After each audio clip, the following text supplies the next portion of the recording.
a desert base. Truth don't hide, it just waits for a face, for a face.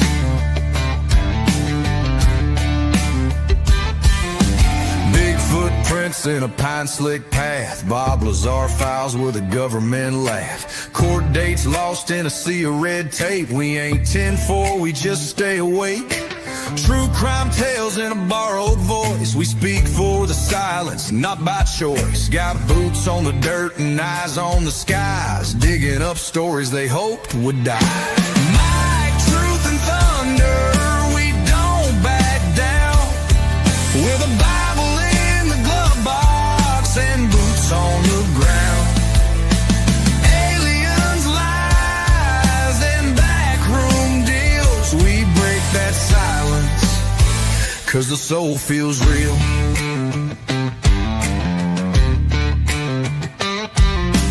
Military broadcast, midnight run, teaching vets how to speak what the war's done. From trigger pulls to microphone stands, from combat zones to healing hands.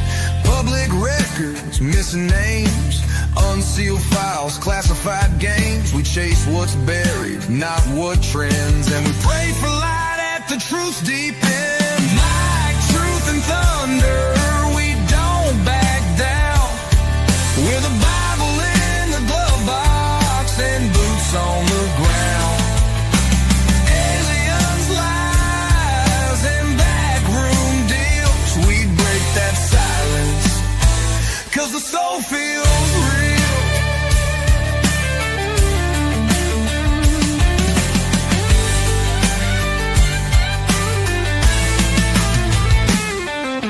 Some chase fame, we chase the facts. Some fold quick, we read the tracks. It ain't paranoia if it's always been there, and we ain't scared to lay it bare.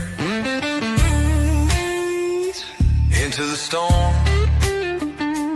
We ain't perfect, but we were made for this form.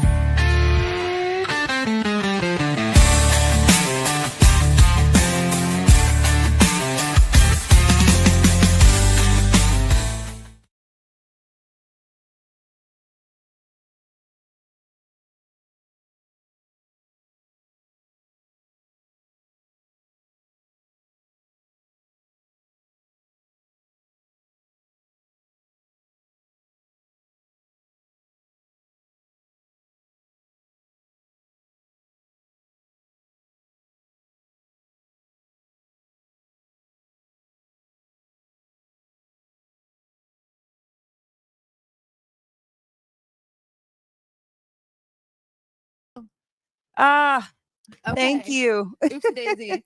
Thank you, very much. 1970s. Oh my gosh. Okay, Okay. welcome to Into the Weeds podcast here on Military Broadcast Radio. I'm Amber. And I'm Alora part 2. We were just talking about the intro that I did. It's It was cute. It was cute. I want everyone to know I don't condone the use of AI. But other than that, I think she did a really good job putting everything together, and it was cute. I liked it. You did a good job with it. Thank you. You did a good job. It's a work in progress. I'm No, still. it's cute though, especially for someone who doesn't really do that all the time. You did a good job. It was a good job. Thank you. Yeah, so I've had a bad few weeks. I've had a bad week for sure. Yeah, so we went on vacation to Orlando, but a couple of days before we went, I had a small motorcycle accident. And so I fell. I'm sorry. our driveway is very steep.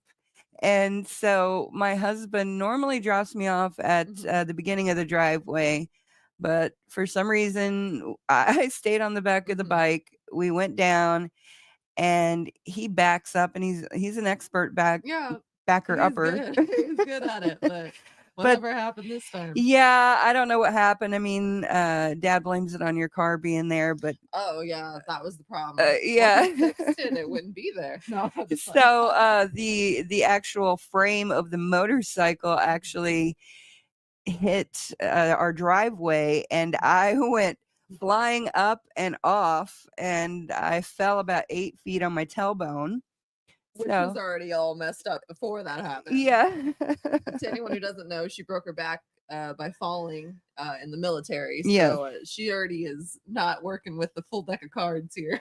Oh, thank you. Sorry.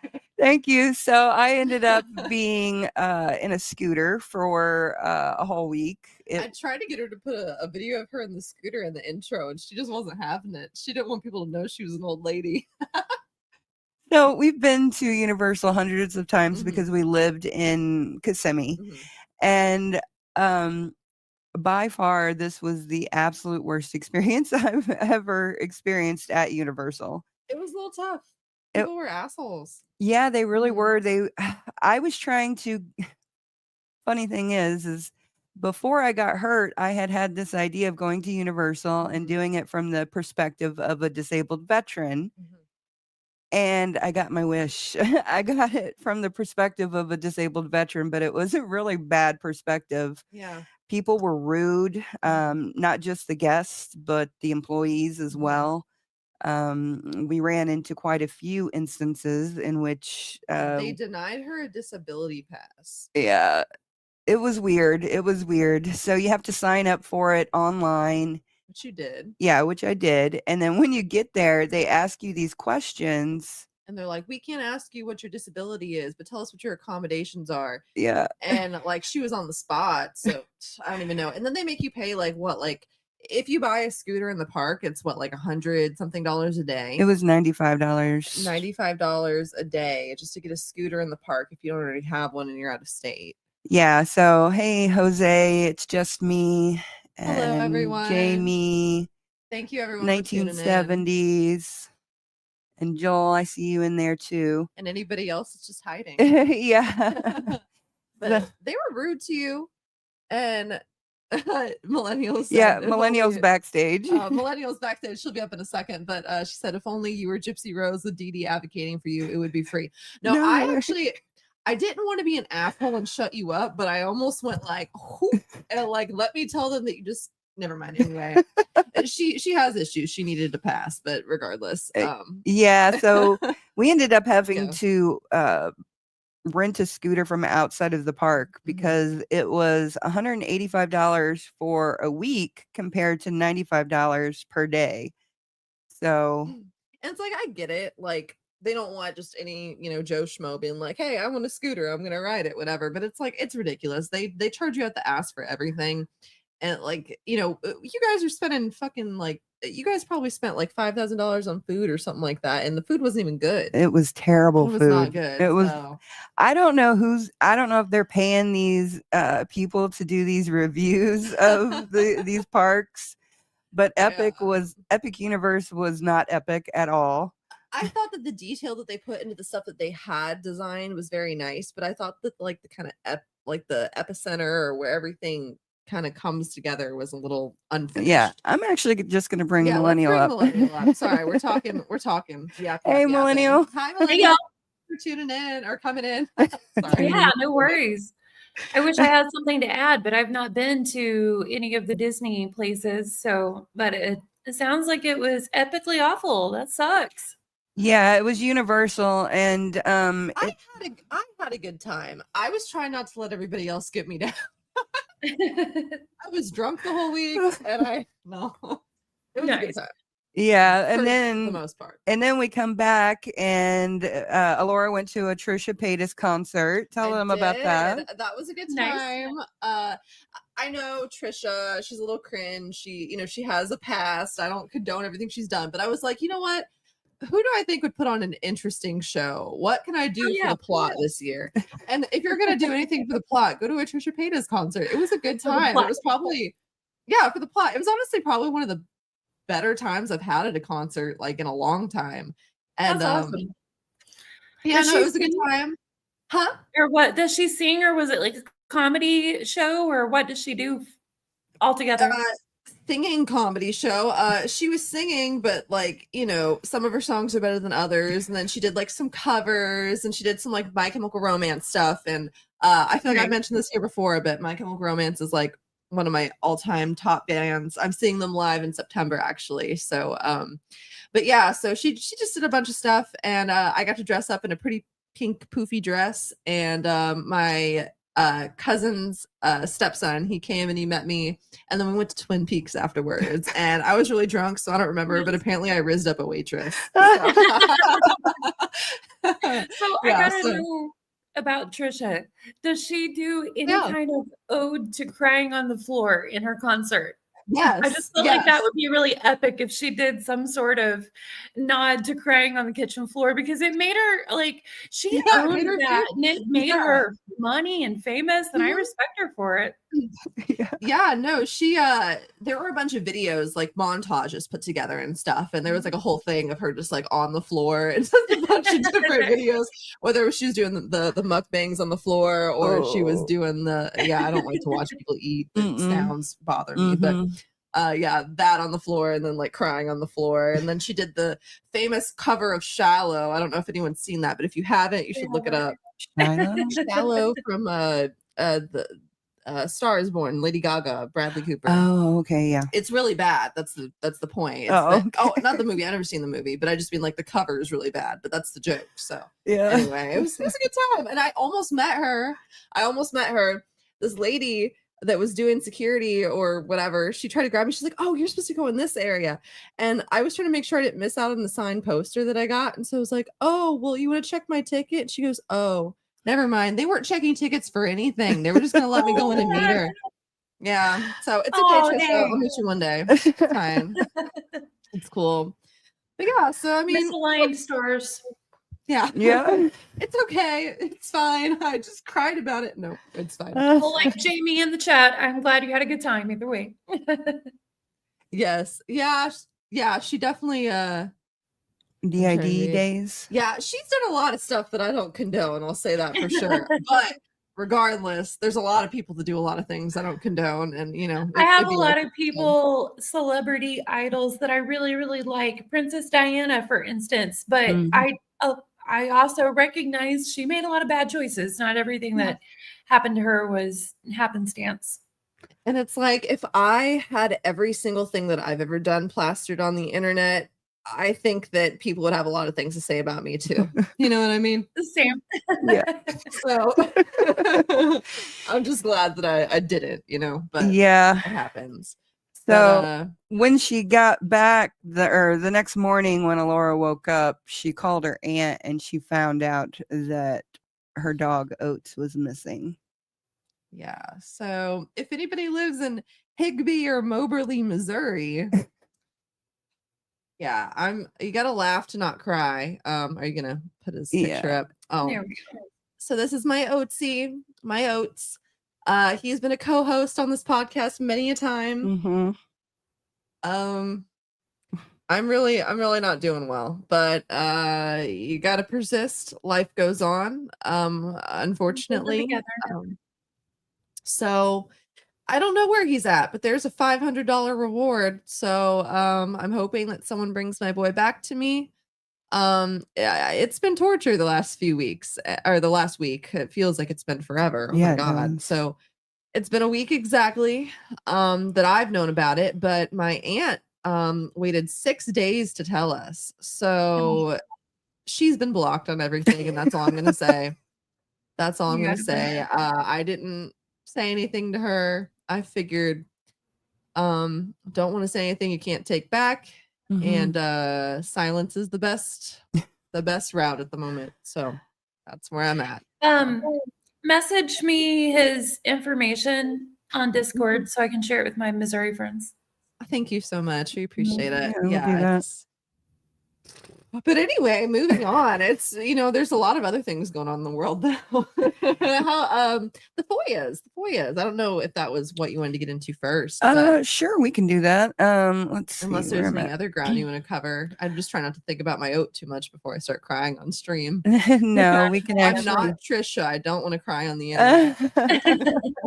If you start, please get in the floor. I got you. So I was just, we wanted to thank everybody for donating to the FOIA Fund. We have, I should have checked. We have 2,000. It's about 2,200-ish, right? Or more than that now. Let me see. So you went on Morbid's panel the other night? Yes, I did. I was at a party. I didn't see my buddy's a tattoo artist, and he had like a fun little thing. Okay, we got 22.77 in Cash App. Awesome. Wonderful. So that That's means awesome. yeah, so everything that I got in PayPal, I switched over to Cash App just so I can keep track of everything. So yeah, so that's what we've got so far.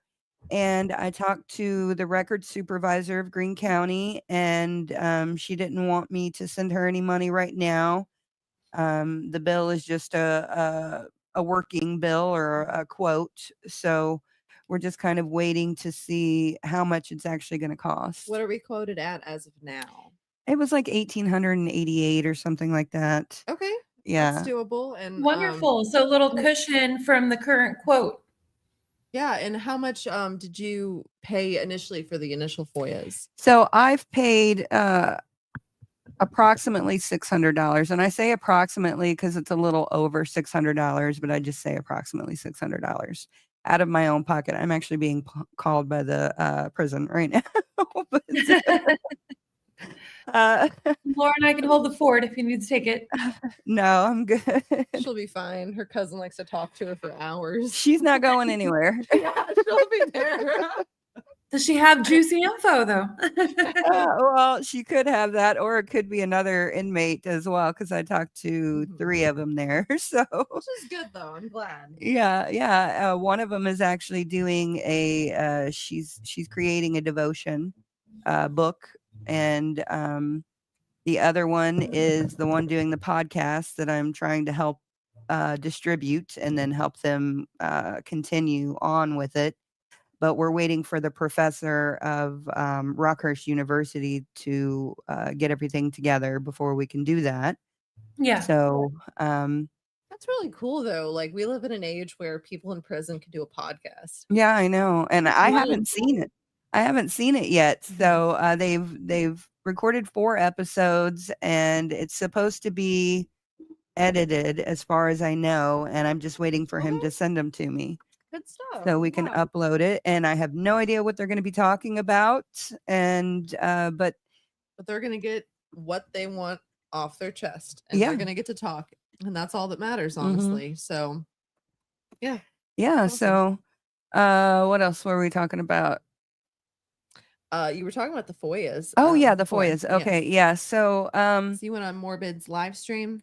yeah, I did, and we raised like I think a little over $1,000 within like 35-40 minutes. That's That's crazy. wonderful. That's awesome. I'm glad Yeah, he helped you I out was- with that. That's great. Yes. Thank you to Morbid. Thank you to everybody that was on panel. Thank you to everybody that donated. You guys are awesome. Yeah, I'm hoping you guys can see the comments that are coming in. I haven't been highlighting them because I thought they were on the bottom of the screen, but I can I see don't them know. in the bottom right. I assume everyone in the chat can. Let us know in the chat, y'all.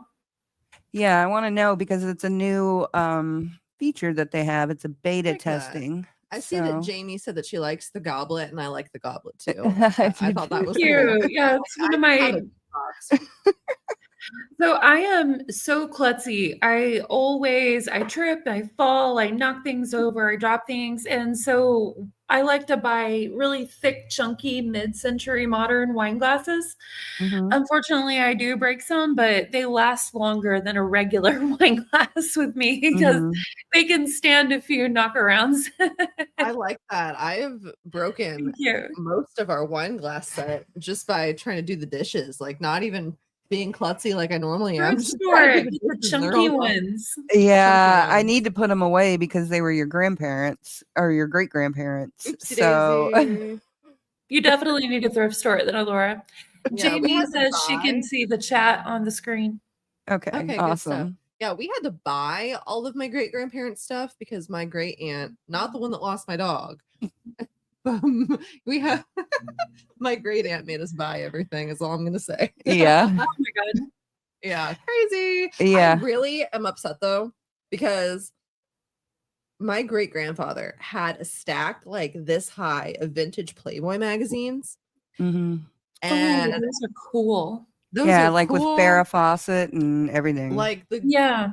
golden age of Playboy when it was like Yeah. a whole thing. And it's like, not only is that just a cool piece of history that's worth a lot of money, and Lord knows what they did with it, but I have no idea. I really wish that I would not have been in a relationship where I felt like I could not grab that stuff because that would have been really, really cool to have. That would have been really cool to have. Yeah, they had some really cool stuff. He was like a member of like a Playboy club or something like that. He was the member of the Chicago Playboy Club, and and a Mason, and a couple other things. St. Louis had a Playboy club too in the back in the day.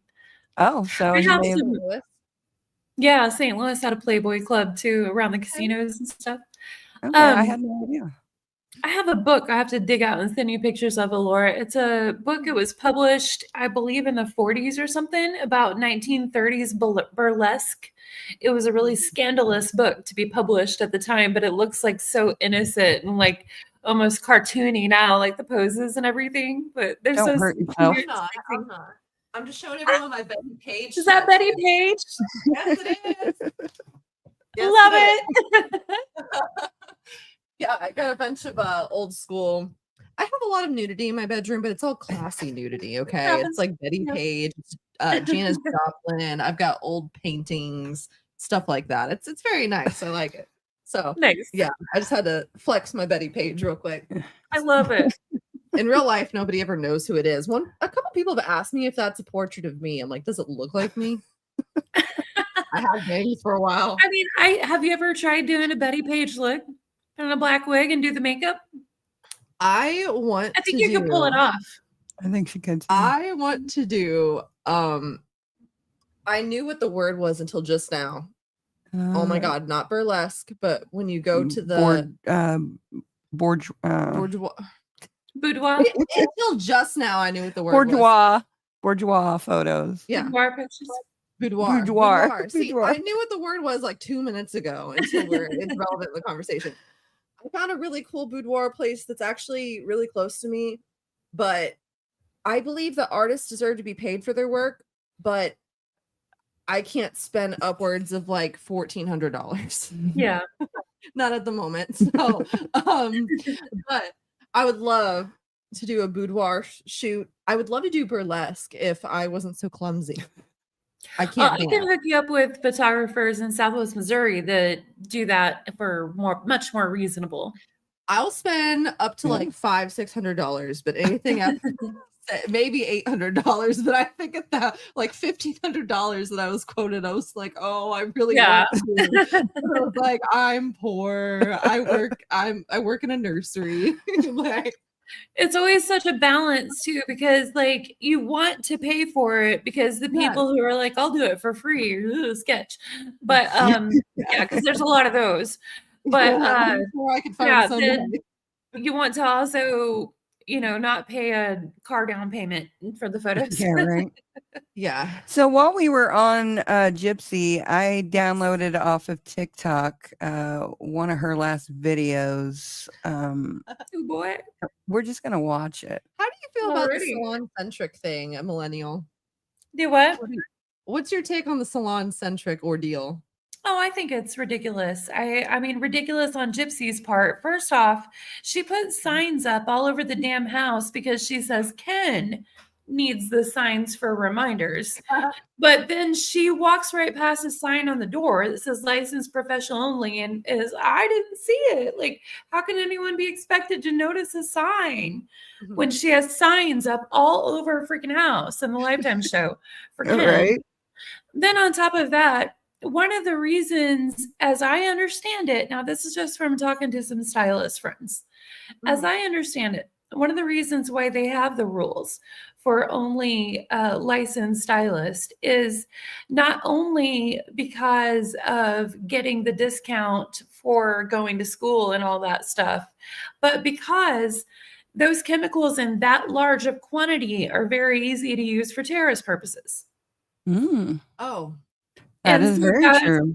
A real serious, understated reason why people need to be licensed to buy that bulk amount of chemicals, even though you can get them. And it's like with a lot of things, like you can buy small amounts of bullets for a personal gun, but you go buy a massive bulk amount and you're red flagged all over the Mhm. place. Yeah, Yeah. it's Their tied to chemicals your, are dangerous. Mhm. yeah, it's tied to your beauty license, I think. They have to put in Yeah, some sort they of recorded under the beauty license, and that's what a lot of people were asking about that employee was, did she record it under her own license to check her Mhm. out? Because you have to put in a license number to check them out. Mhm. So to me, it goes beyond the fairness of it all to those chemicals are freaking dangerous, and there's a reason why you have to have a license and be recorded when you buy them in bulk. yeah. No, I agree. My husband, he worked with water, so he ran a bottled water facility, and Bottled water tattoo. Nice. and so they dealt with a lot of stuff, and there was this one chemical. Now it had nothing to do with the water, but there was some chemical that he was using for actually a demonstration at church for the youth group. And it was a special chemical that only somebody like him in that kind of business could get. And Mhm. he had to sign a bunch of papers. It was delivered in a way that it was like, I don't even remember what the chemical was, but it was like delivered in a Mhm. way that was like very sensitive material. And it was basically like signing off for a weapon or something like that.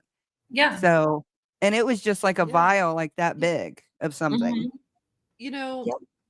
so like, I'm gonna just be real. I have hairstylist friends. I have friends that work at places that are very similar to salon centric, but just under a different name.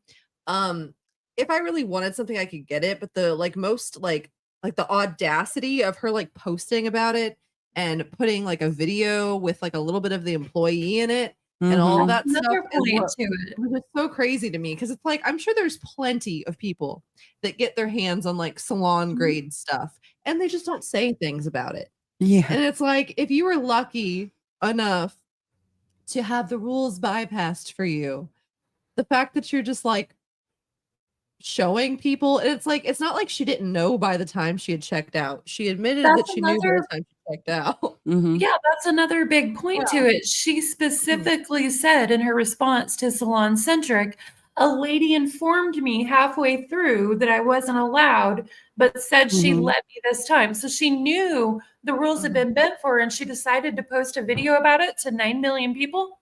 Mhm. Yeah. The lack of give a fuck, or I'm sorry, give a care. Forget we're on military broadcast radio. I want to be Oh respectful. yeah. But the lack of give a care for that employee to know that the employee bent the rules for you and then just go post it online and Mhm. then immediately throw the employee under the bus whenever responding to Salon Centric specifically. It's Mhm. just so rude. It's so rude.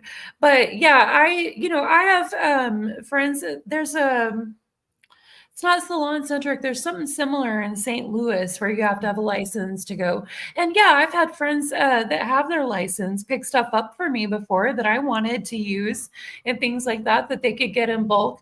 But they took responsibility for it being on their license that they purchased that. If I did Mhm. something stupid with it, it would be on their head. You know what I mean? Mhm. Gypsy had the employee take that on for her and then chose to post it to her 9 million followers and then do her usual, well, it's not my fault. They let me. The victim role. It's like we've all had rules bent for us a Mhm. time or two, but we don't always plaster it on the internet, Mhm. especially to 9 million followers. It's like, and Well, it's we like have the the person, sense and the respect not to. When yeah. someone gives us a favor, Mhm. Mhm. Yeah, we it's like I take don't think it. it's the most evil thing in the world that she wanted to get a deal or whatever, but Right. it's like, come on, man. Like at least like hush hush, don't say anything about it, don't Yeah. blab. And it's like There's you're a lot of ruining it. layers to the whole deal. Yeah. Mhm. So again, I don't think it's like the worst thing she's done by far, but Yeah. regardless, it just kind of shows a pattern, in my Yeah. humble opinion. So after she did this, I guess one of her next TikToks was this video. I So think this is the YouTube video. is it a YouTube? I have no idea. I just got it off of TikTok. So Ask yourself, am And I'm talking to you, Nina. I'm talking to you, Morbid. I'm talking to Astro Trippy. I'm talking to Conspiracy. I'm talking to every single creator that has ever made Gypsy content. Ask yourselves, do you really believe the stuff that y'all put out? Is it worth the temporary monetary gain that y'all get? Because to me, I know what's going on in my life. And there's nobody that I would be that concerned about to constantly keep making things up. Like, I don't get it. I don't. There's nobody in this world that I'm that concerned over. I got enough going on with my life. Okay, real quick, what are other people saying that is like not true? I mean, like, I'll agree.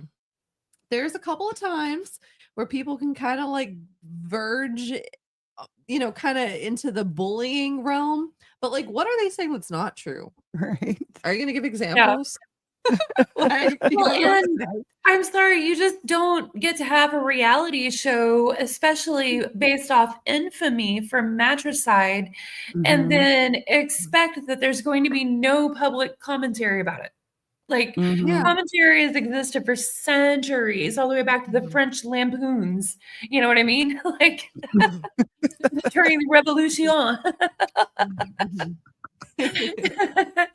But like the public figures have always had commentary and ridicule that comes with the territory of choosing that. She didn't have to choose that whenever she came out of prison. She really didn't. And for all of her, I didn't expect 9 million followers, so I didn't ask for this.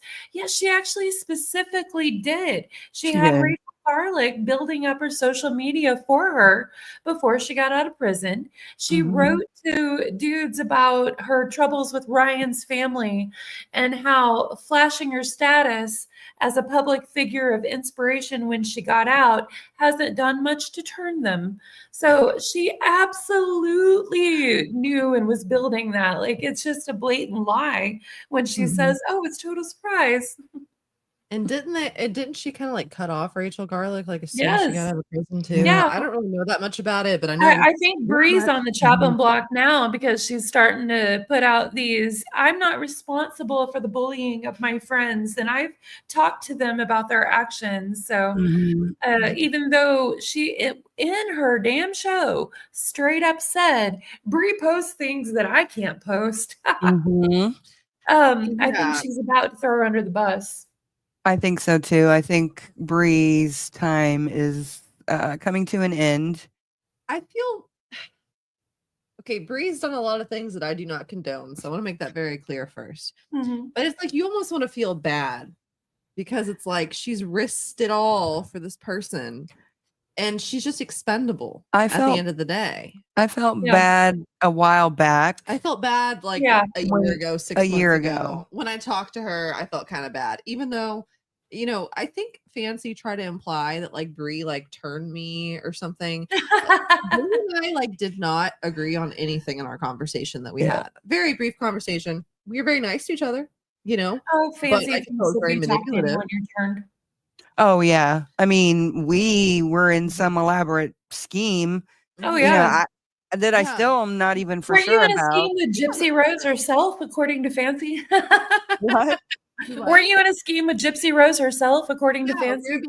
we were being paid off by Lifetime in the Blanchard, so I'd Mike like to see that Stanfield. money. I Right? need a new car. Like, if you want to, like, you know what I'm saying?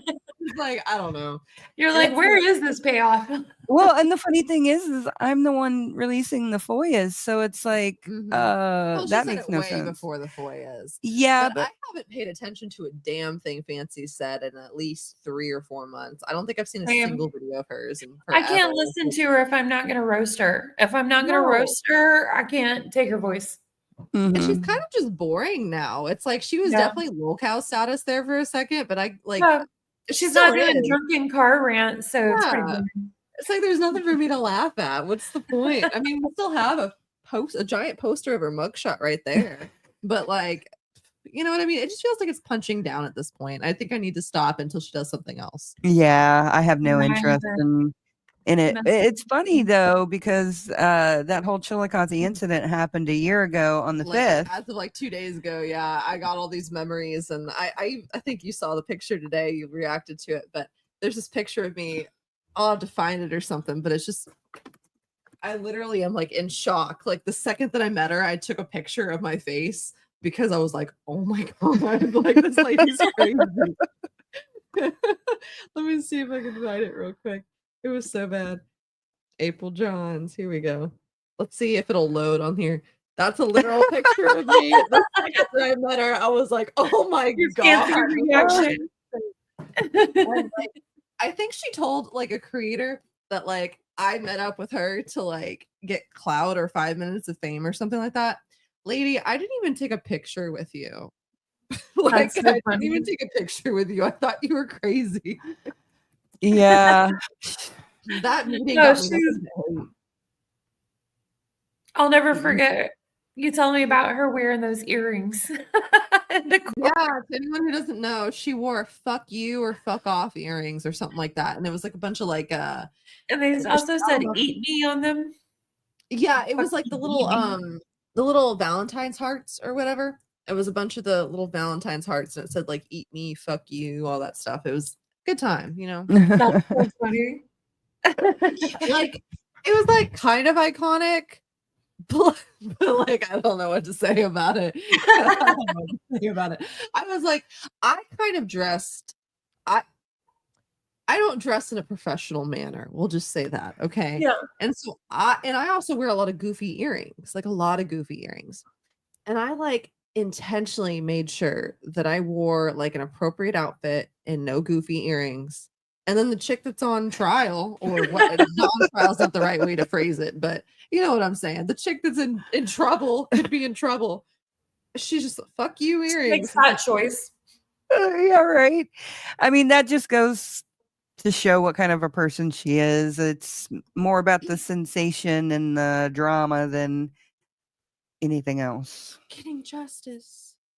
What was wrong? And I felt bad for her for a while after everything happened because I was like, oh, you know, because she got shit on, but rightfully so, apparently. and especially after she Yeah. started saying I was in these conspiracies when I went to Kentucky and stuff like that. I was like, girl, She tried So to meet many up with her on people- my birthday. So many people just wanted to keep giving her chances and chances, and she shit on every one of them, every one of them, every time. I don't think anybody takes her seriously except for like 3 people. And those people, I mean, if you take Fancy seriously, then that says a lot more about you than it does her. yeah, That's all it's I gotta say. kind of like the I people can't who even take. think of 3 people like Amy Mack, maybe one other whose name I don't want to say. I haven't even seen her around at all in a long time. I haven't paid Me attention neither. in 4 or 5 months, so I have no clue. Like, I Yeah, don't know, but I know about the autistic girl that she takes advantage of, just like she, you know, like just like that's Gypsy. what I wasn't took going to advantage say. of Yeah. me. You know, Right. it's like I feel bad, but you know, at the end of the day, she's an adult. She can do what she wants to Fancy's do. not a Mhm. fancy. It'd be, you know, I don't know. So while we have you on, Millennial, I just altered this video of Megan dancing. So let's Oh, boy. watch this. How funny.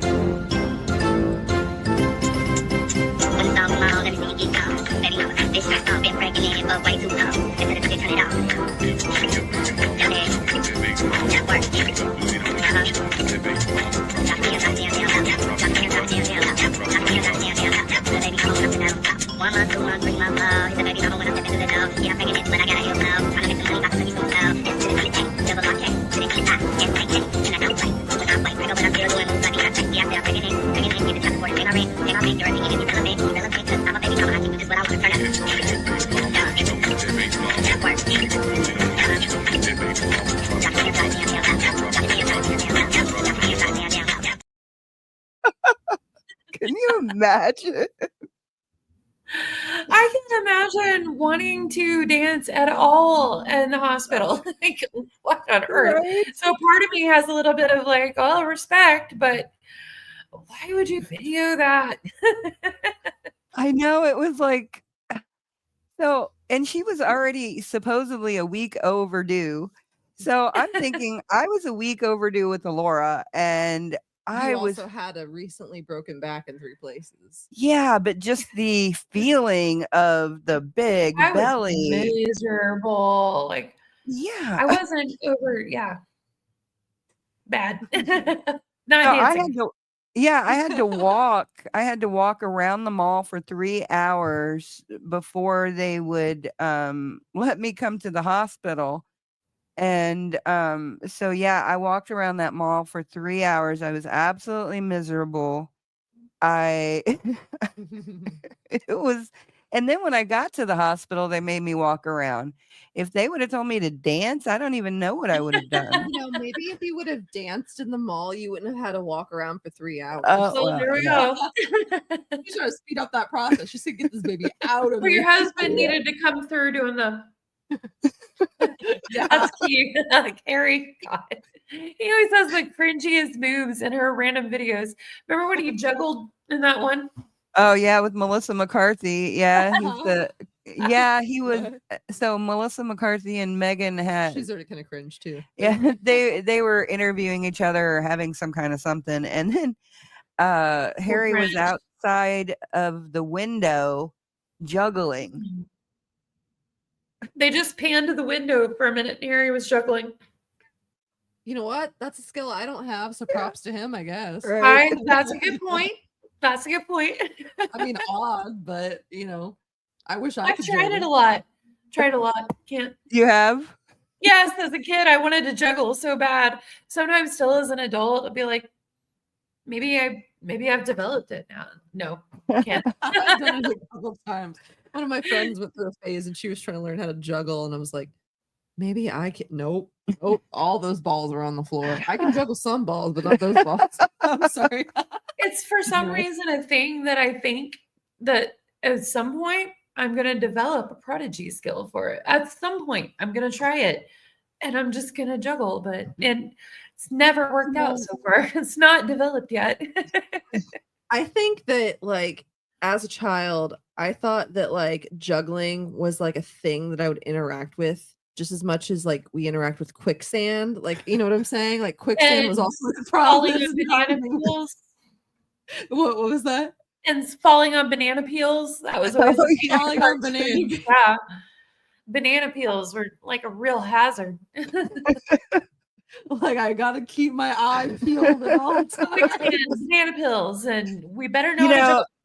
My cousins and I actually got stuck in something kind of like quicksand. I don't know if it was sand or what, but we got stuck in it, and our parents had to actually come and pull us out. Oh my And God! it was Was it beach?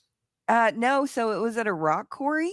Uh-huh. And so it probably wasn't sand. It was just all the sludge, I guess, from breaking up the rocks and stuff. That's the only thing I can assume it was. Stuff you don't want to get stuck in. Yeah. And so me and my cousins, we would jump in there and we would try to see how far we could get down. Oh God. And then our parents would realize we're not around and come find us and pull us out. Lord. That was a good time. Hey, we were adventurous. I was afraid of everything as a child. Oh, I know you were. Oh my gosh. Yeah, it's called a lot of undiagnosed issues. Well, I was, a real daredevil kid as a child. I mean, I grew up in the Ozarks out in the country on the dirt roads. So I was in barn lofts, riding half broke horses with no saddle and jumping on mules with a lead rope and catching snakes and, all kinds of stuff. We had a Turken rooster. It's a turkey rooster crossbreed, and he hated life, and he was really mean. We had to fight him sometimes for our lives. He would attack, and we had to fight him off to live. And so I had a lot of stuff like that, but everything was very natural. We were way out in the country. The barn is 100 years old. The house is 100 years old. Everything was very natural and naturey. So I have a fear of things that are very industrial, like big machinery. So when you're talking about it being a quarry in the chat, I'm just like, that sounds so industrial. God, she could have went in a machine. Ran a sinkhole in the middle of the field and all that stuff. No problem. Yeah, the quarry was, it was extremely dangerous. So we would actually they would have these huge gravel mounds, and we would go in those gravel mounds and like sand, and we would dig in there and play. I'm surprised we didn't die. Yeah. Very. Okay. So real quick. So the most ballsy thing that I did as a child, is there a way that I can share this? Yeah, Let me hold on. share the screen real quick. Okay. So I didn't do much, but there was this old abandoned sugar mill from the 1800s that was really close to where we Which were. one do you want? Here, I got you. So this is what it looked like in its prime, I guess. Oh, cool. But this is what it looked like when I got a hold of it. Right here. So right here in this little area, allegedly, according to my friend Folklore. yeah, according to my friend Lulu that lived there, right here is where someone died. I don't know. Apparently there was like a furnace or something like that. But anyway, you can see there's like a little bit of a gap between this and this, and we would jump from here to here, and we just do all kinds of crazy stuff over there And that's play manhunt. Oh my god, that was so much fun. Like our youth group, we came and we played manhunt, which is just like advanced hide and seek in the dark. And how do I unpresent this anyway? But sorry, you're just saying that, and I was like, that was the ballsiest thing I did as a kid. I was afraid of my own shadow and ET and everything. Oh my else. gosh. Places. They're so fun. I tortured my mom as a child, but it's fine. What are you looking up now? Oh, you're trying to look at the Delisi thing. Mm-hmm. Oklahoma City. There you go. It's right there. It's not in Oklahoma City. it's It's not. in Elgin. In Elgin. Or no, Richard Spur. Richard Spur. But yeah, I really enjoyed being at that old building. I thought it was super cool. And I had like an affinity for like the haunted stuff anyway. Yeah, me too. I was really wanting to go. There's an old prison in the capital of Missouri State Penitentiary, I think. And it's like the old haunted prison. They do tours and stuff, but they're doing an overnight adventure thing. But I have to work in the morning. So I'm not gonna do it tonight, but the next time they offer it, I am there. I'm there. Hell yeah. So I used to run into these trains, and actually the first time I learned how to ride a bike, I ran into one of these trains, and Oh my goodness. we would find hobos in the trains. I don't know if that's a politically correct term Hey, nowadays. That's what we called them back then. I don't know what they're I called say now. some of your uncles were also kind of the same way. I thought train hopping hipsters were reclaiming hobo. You know what? I respect that. I respect that.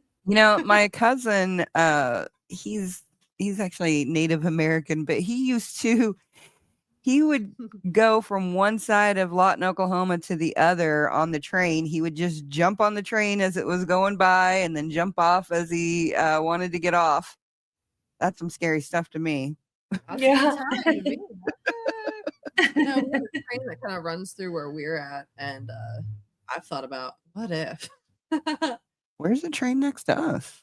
Really close. I'm not going to tell the audience so we don't dox ourselves. But real close, real close. Oh no. Okay. I'll show you sometime. When I was a kid, we lived next to train tracks for a while in Southwest Missouri, and we used to wave at the train conductor all the time. And he started throwing out bags of candy to me and my sister. Mm-hmm.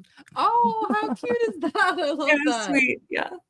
I was on a little date the other day, and we were sitting at this it's like an old motorcycle bar, honestly, and we were sitting there, and the train came through, and you couldn't hear a damn thing in that whole entire Okay, the next thing we're gonna be moving on to, I guess. Yeah. So just in the interest of full disclosure, we have a former Newsboy band member who is a friend of MBR. For real. Yes. Nice, I guess. Is it the Parlor? OG singer? Because that's the only person that I know that's No, left. it's Because that's cool as hell. he's a preacher in Australia. Okay. John. Because everybody except for the lead singer, Michael yeah. Tait, was from Australia, I think, right? Yeah, Michael Tait wasn't from You know there. what? Old school Newsboys, I'm not gonna play them because copyright and stuff. But you know what? Sometimes if I'm high on mushrooms, I'll listen to old school Christian music.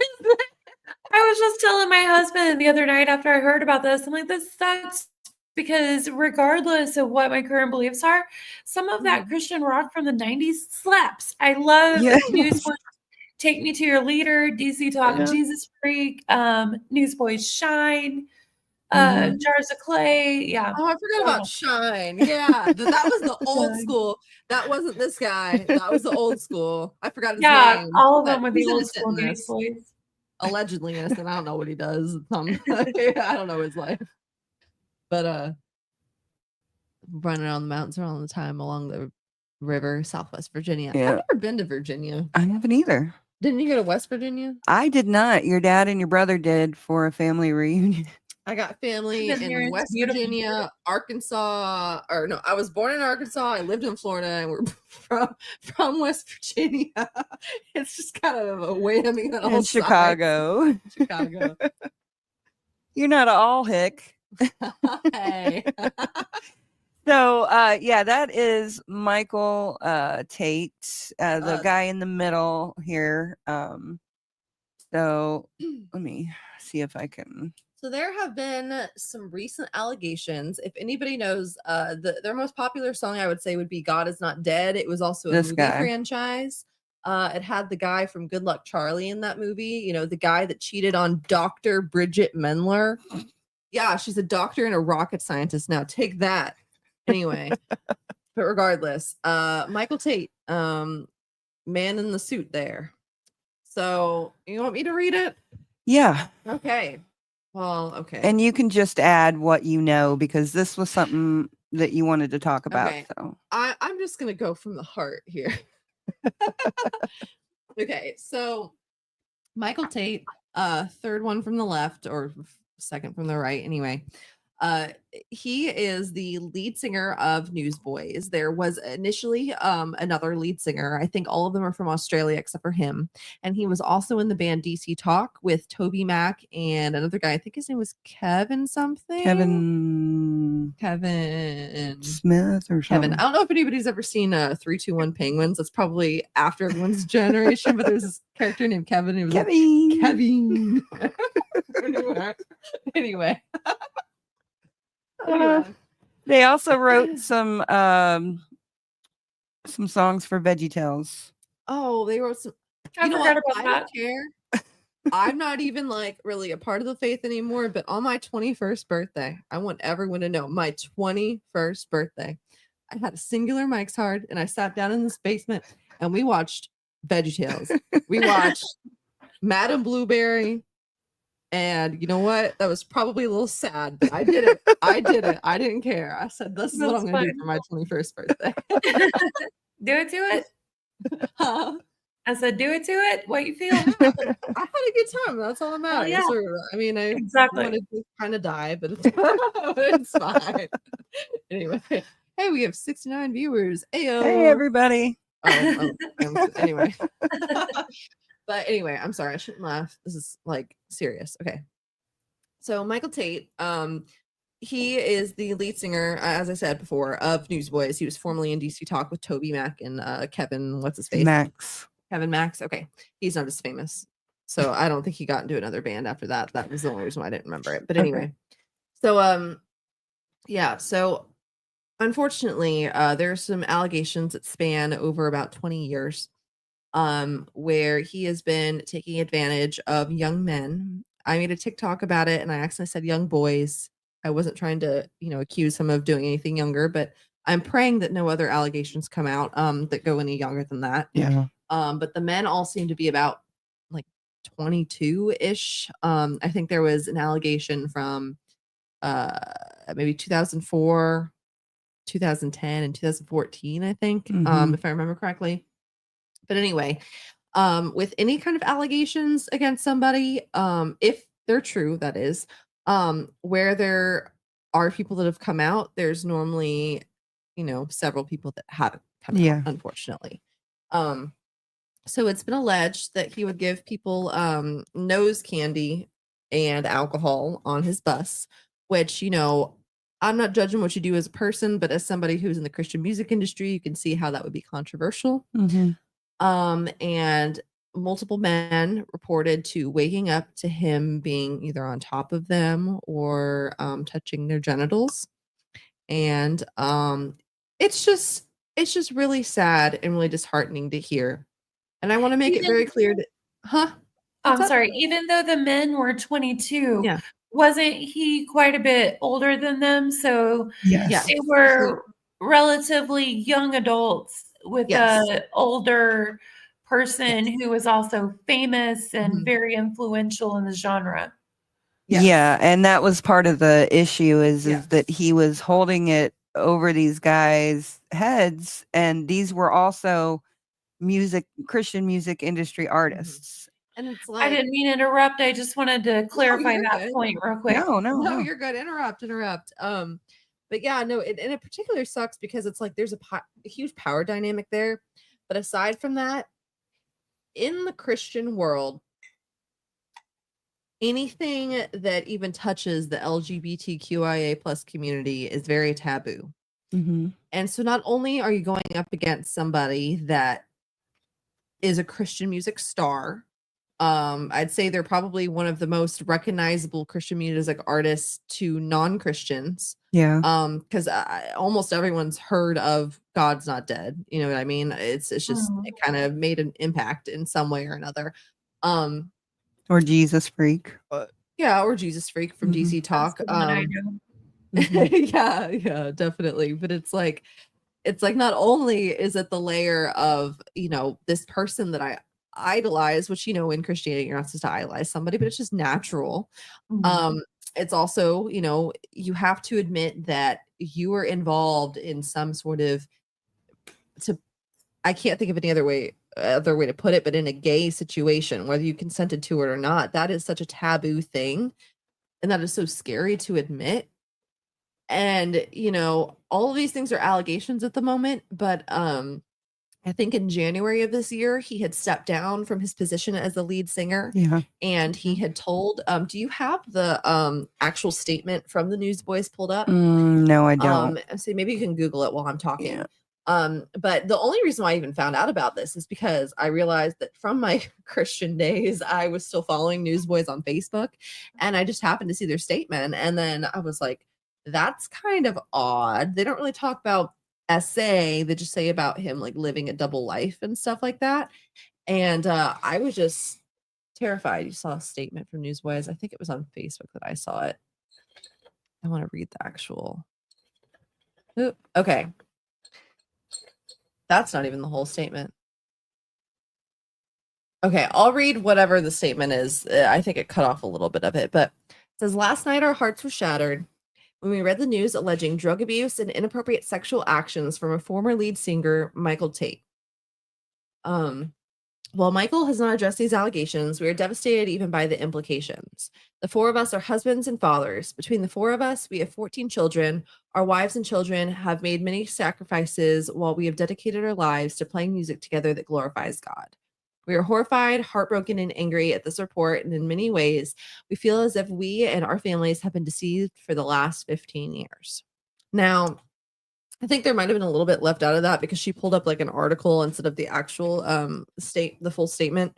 But regardless, I'm not trying to accuse anybody of being complicit in these actions, but a lot of these things happen on the tour bus, and I just struggled to think that they just had no clue. And the Christian contemporary Christian music, CCM, it thrives in Nashville. So a lot of it goes on in Nashville. And after these allegations came out, I think that's it exactly. Whatever. Anyway, so after these allegations came out, a lot of people were saying that this has been a rumor in Nashville forever. I'll read the whole statement here. It might be kind of a repeat, but I'm just going to read it anyway. Last night, our hearts were shattered when we read the news alleging drug abuse and inappropriate sexual actions by our former lead singer, Michael Tait. While Michael has not addressed these allegations, we are devastated even by the implications. First and foremost, our hearts are with the victims who have. Oh, of course, your screen turned off. Okay. Well, I'm sorry, I'm not laughing at the allegations. Her screen just shut off. Anyway, while Michael has not addressed these allegations, we're devastated by the implications. First and foremost, our hearts are with the victims who have bravely shared their stories. If you're a victim, we urge you to come forward. We absolutely do not condone any form of sexual assault. The four of us are husbands, fathers. Between the four of us, we have 14 children. Our wives and children have made many sacrifices, but we have dedicated our lives to playing music together that glorifies God. We're horrified, heartbroken, and angry at this report in many ways. We feel as if we and our families have been deceived for the last 15 years. When he left the band in January, Michael confessed to us and our management that he had been living a double life, but we never imagined that it could have been this bad. Now, I want to make it very clear to anyone watching this, these are all allegations at this point. But those seem very damning to me. I don't know if you guys have any thoughts on that, but Yeah, I mean, I know that to the contemporary Christian world, it's a huge deal that he's gay, but that's not a big deal to me, and I don't think to y'all either. It's all about the fact that the people reported it was non-consensual, that he gave them alcohol and drugs, and then they woke up to sexual activity from him that they didn't consent for every time. That's the issue. And it sucks that in the Christian world that might be conflated with the gayness as the problem, but the problem is the non-consent. absolutely. Let me see if I kind of want to read out a couple comments. I made a post on TikTok, and honestly, sadly, I have the biggest video on all of TikTok about it, and it's not even very big at all. Wow. People are not paying attention to this. People are not talking about this. And I've gotten a lot of comments about people, whether it be Christians or otherwise, that are realistic about the situation and they condemn his behavior. But I've gotten a lot of comments talking about how all sin is equal and how we need to pray for him. And while I will say, to anyone who believes in a higher power, you can leave the final judgment to God. But there is a reason why we prosecute people that have assaulted people in any type of way, rather than people that have lied or cheated on their partners or done just other things that are wrong. There's a reason why things are worse than others. And if this is a non-consensual act, I feel like the same people that are defending him, or at least saying that we shouldn't talk about it, are the same people that would also say that drag queens are a harm to children, or that are scary to be around, or that trans people shouldn't have rights. It's like the same people that are defending. Like I've told multiple people in the comments, I hope that you keep the same energy for people that are openly out. Yeah, I'm not a Christian, and so I don't believe all sin is equal and can't really speak on the people that do. But I found that most people who say that really change their tune if their child's assaulted. Yes. And All of a one sudden person, it ain't equal. No, And I all of a agree. sudden, somebody who commits petty theft ain't equal to the person who did that to their child. I've never seen anyone actually maintain that in the face of something that they would find difficult to I agree. I maintain their have belief. a couple hundred comments to scroll through here, so I don't know if I'll be able to find the exact one, but there was somebody who was talking about how these people should have come forward sooner. And I get the argument, yeah, of course, in an ideal world, everybody would come forward as soon as something happened. But it's not that simple. Right. Something happened to me within the past year where I apologized to the person who hurt me. And it took me months to process through what really actually happened. So I can only imagine if there's somebody that actually has a power over you and you're just stunned, because again, like I said, not only the part of did I just get assaulted, but also this is the Christian world. That's not, if you, oh my goodness, it's so ridiculous. I'm trying to find the comment, but this guy was literally talking about how these people were over the age of 20, so they're men, and men can't be assaulted. Men can't be groomed. And I'm like, okay, not only is it Pride Month, it's also Men's Mental Health Awareness Month, which is what all of the men that don't want to acknowledge Pride Month will tell you. But you're over here telling men that their mental health doesn't matter, that they can't be assaulted. If you are a man and you're watching this and you have been assaulted, our hearts go out to you. We 100% believe you, and it was not your fault. Just because you might have drank or you might have whatever, it doesn't mean that you asked for it.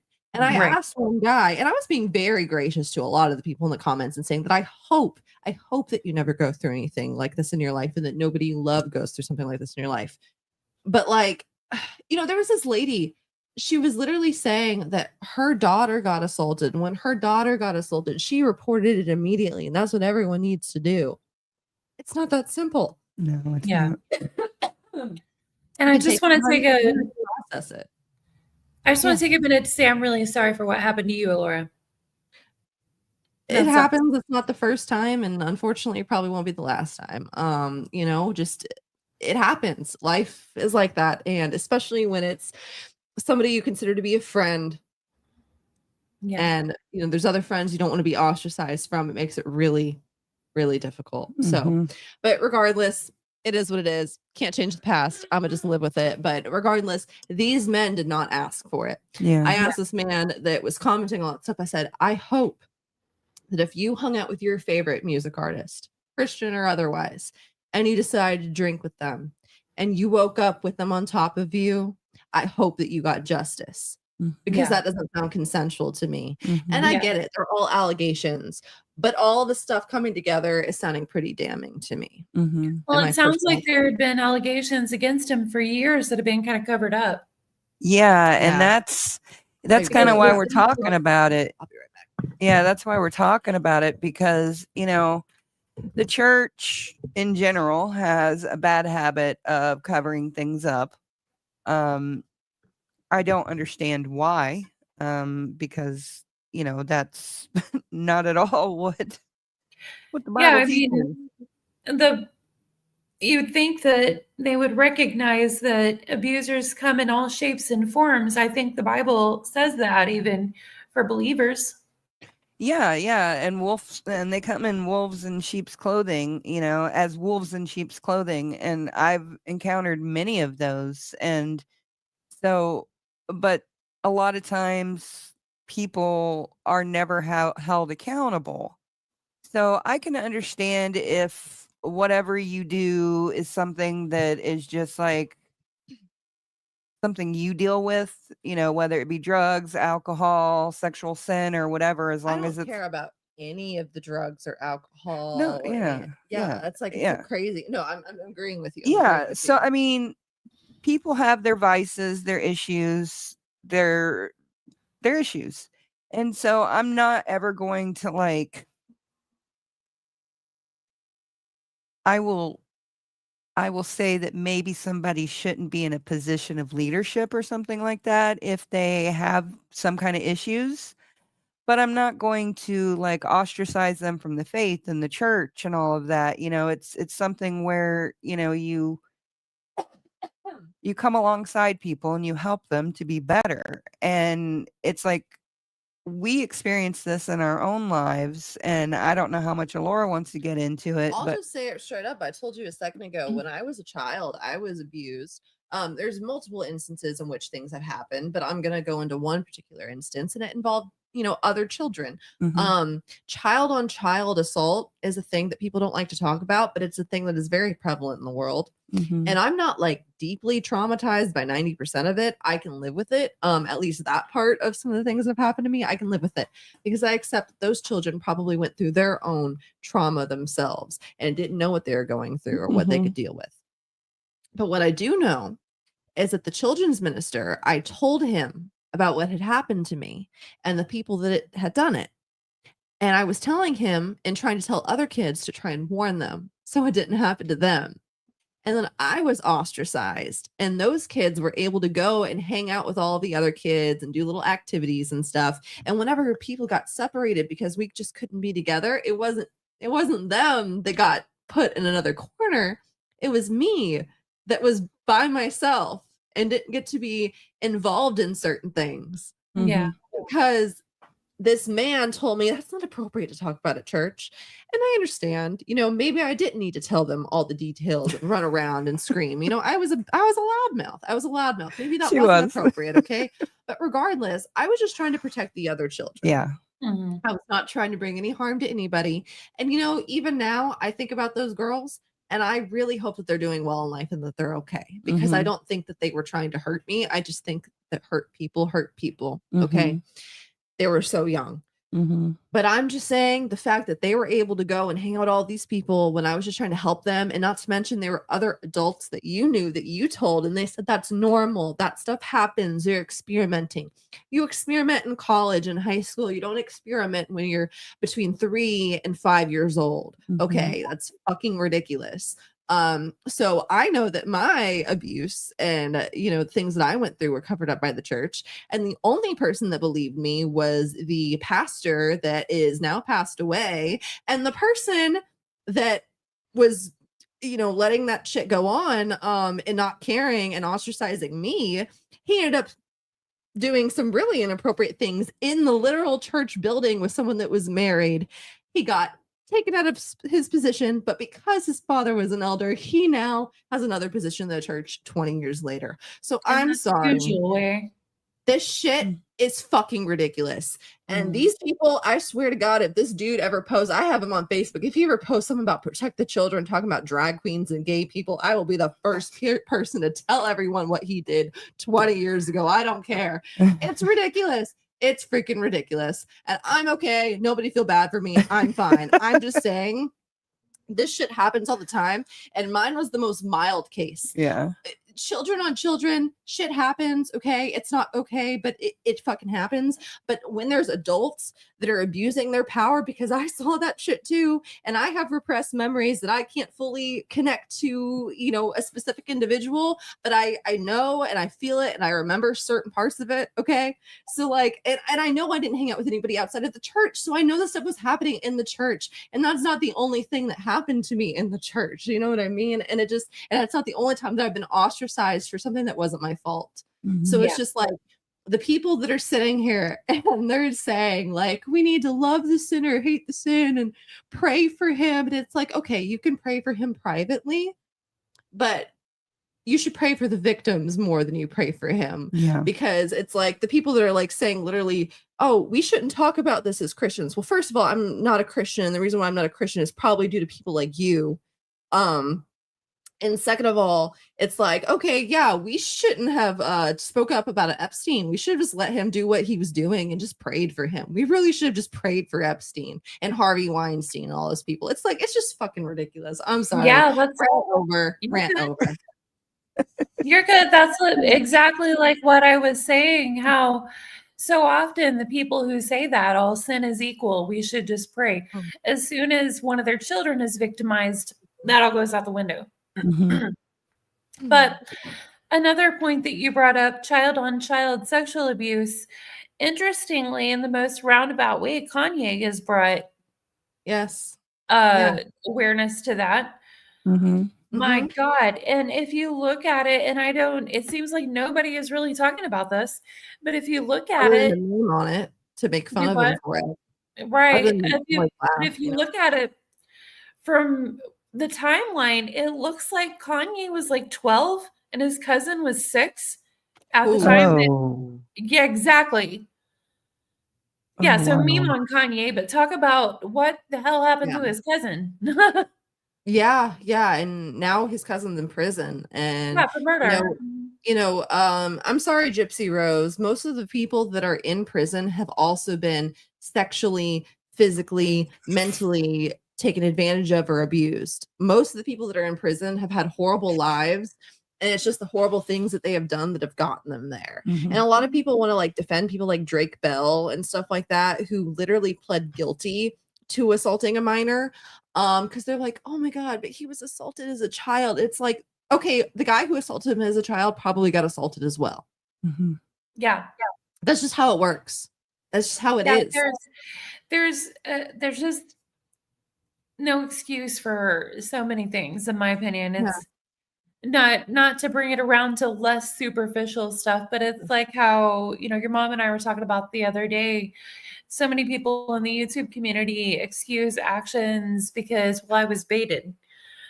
Everyone in life is constantly trying to bait us to bad actions. That is all of life. We have to resist being baited all the time, in my opinion. No, I agree. You would not believe the amount of self-control that I've had this week after finding out that my dog was lost. Being silent was my best option. Mine too. Yeah. Or else I could have ruined some lives and I would have felt very bad. There's things that I cannot take back. I'm not trying to act like I'm holier than thou for not saying certain things, but the amount of patience and empathy that I've had, not to be like, I'm just not like other girls, I'm empathetic, but like, I'm just going to say I could have really reacted in a way that I didn't. And we were also shamed as a family because after 7 days of the dog being missing, and we looked for 5 hours when we got back, and she didn't tell anybody, didn't offer a reward, and then the flyers she put out didn't even have her dang phone number on it. And so, and she went about her normal life. And she is your aunt, right? Yeah, she's in politics. Not my sister. She's in politics. So yeah, so she when we came back, we searched for like 5 hours. We knocked on like 25 doors in the country. In the country where people move out there so they don't get people knocking on their door. Yeah. Deep in the country. So it's like yeah, it was wild. And so we even went through some farmer's field and everything, and so we decided to go home because it's like, hey, you know, Oates isn't coming. He heard the motorcycle. He knows that's Papa's motorcycle. If he was around, he would have come running. And we drove all around trying to find him. And then we didn't want to go back out the next day because we were all extremely mad at her, and it was better for us to just stay away. And then she like shamed us, and she's like, well, if it were my child, I would be out there. I'm like, but if it was She your being the child, person who lost him. exactly. Oh, yeah. My patience would have been gone at that point. Yeah, she started playing victim, and I'm not going to say how she treats her own children, but that's all I'm gonna say. Don't you try and act like you're a good mother. Oh my god. So yeah, sorry, Alora has sorry, she I'm needed kind to of get that ranting. out. That was my bad. No worries, I get it. She really needed to get that out, you know. And I'm still being calm. Yeah, I mean, we could really be awful, and we're not. So not to be like I'm better than everyone for that. I just can't. I just can't right now. I get it. No, feel how you need to feel. It's all good. People suck. Yeah, and Oatsy, you know, is just he's scared. He has separation anxiety. That's the longest I've ever left him. He wasn't chipped because I've never left him anywhere ever except for there. I yell at her when she would leave him out on the deck on accident because she would come back from smoking and he'd just be on the deck, and I'm like, he could get swooped up by a bird. Yeah. And this lady literally assured me that she would not leave him alone, but she left him outside by himself, and then she went to the gas station. I hope that whatever chips and snacks and maybe alcohol that you got were worth it. That's all I gotta say. That's what I want to know. I want to know what you got. Relationship. You don't have a relationship with your niece, so I'm glad. The chips and snacks and alcohol were worth it. Anyway, sorry, I'm being petty. No, it's all right. This, I would say pettier stuff. So I'm just. Well, we're on the internet, so Yeah. if you and I were having a private phone call, I might say some other things. But I get you. He was a mini pin, yes. Yeah, We'll talk. We'll talk on Discord later. I'll talk some shit. Don't you worry. Okay, so now we're gonna move over to this. So I don't know a whole lot about this. I only know what Alora has sent me and what I have managed to dig up. There's a lot of like inconsistencies. There is online. No one seems to be in full agreement about what's actually going on. Yeah. So what we're talking about is Jonathan Joss. He was a actor and a voice actor, and he was the voice of John Redcorn? John Redcorn. Yeah, on King of the Hill. Yeah, on King of the Hill. And he was also in Parks and Rec. I don't remember his character's name in Parks and Rec, but he was the Indian chief. that owned a casino. The casino chief, owned a yeah. casino. And I loved Parks and Rec when I was in Ken- high school. I loved that. He played Ken Hote. Ote or Ote. something like that. I feel I am very white. I can't pronounce that. That was my bad. And yeah. Probably more accurate. And he actually was he was Comanche and White Mountain Apache. Okay. And he was from, I think, San Antonio. Yeah, San Antonio, Texas. And the house that he passed away at, his father had built it, and so he had lived there pretty much his whole life, I think. So I'm just gonna start sharing a couple of the videos that we have, and then just discuss it. I just got off of Parks and Recreation. It's the first time that I get to wear a suit. They handed me an outfit because there's like this faux blessing ceremony. It's a whole little comic thing about an Indian putting a curse on a carnival. And if you see Parks and Recreation, it's very goofy. I may get in trouble for doing some of the goofy things I did in it. I probably wouldn't have done this back in the day when I had my looks to rely on. But the first thing they asked me was, during the blessing ceremony, what are you going to wear? They brought out red, white, and blue feathers. They brought all this stuff. I mean, stuff that I would never put on in my life. And I said, I'm going to go the opposite way with this. And I said, yeah, I'll wear that. I'll wear that. Better yet, let me take all my clothes off. So I took everything off, as in my butt shorts, you know, no t-shirt, my gut sticking out. And I put all of this Indian stuff on, and, you know, basically naked with feathers. And they said, oh, I love it. I love it. I'm like, oh my God, did I pick myself into a corner? Took a photo, went back to producers. They didn't like it. They said, no, that's too extreme. I'm like, wow, how cool is this? Ended up wearing a suit. It's taken me almost 20 years of my career to play an Indian in a suit. It took me probably 15 years to get off horseback. You know, it was probably 10 years before I wore my first jeans, opposed to loincloth and leather. I don't have a problem with being pigeonholed as a Native actor. I'm very proud of it. I think I do it well. Has Hollywood changed? It's trying. It's trying. So I don't have a problem with it. I'm very proud that I'm finally playing somebody in a suit who owns a casino. I'm also proud of playing, you know, Kicking Wolf, who was a great horse thief and murdering an Indian. Had fun with that too. So I don't have a problem with it. Just want to wear more suits. You know, a lot of people feel a lot of different ways about his death and the way that that came to be, but completely overlooking and not even thinking about that. It is really true that a lot of Native Americans are completely overlooked, and they're very much pigeonholed in a certain kind of role. And I think it is beautiful that he was able to wear a suit and that he was able to take pride in that. Yeah. He was able to just kind of be proud of who he was, and, you know, not just be, like you said, in a loincloth or on a horseback or anything like that. Native Americans are beautiful and diverse, and there's a lot more to them than just stereotypes, I suppose. Yeah, I agree. When I first saw that video, I cried. I was like, oh. I cried a little bit too. Just a little tear right here. Yeah. It made me really sad for him and the smaller tribes. I live around a really rich, big tribe, and the Native Americans I interact with on a regular basis are in suits, and they're in control, and they have massive amounts of power and money at their command, and I'm happy for them, and it's wonderful. I'm proud to have the opportunity to interact with them, and I'm really sad for the tribes where that's not the case.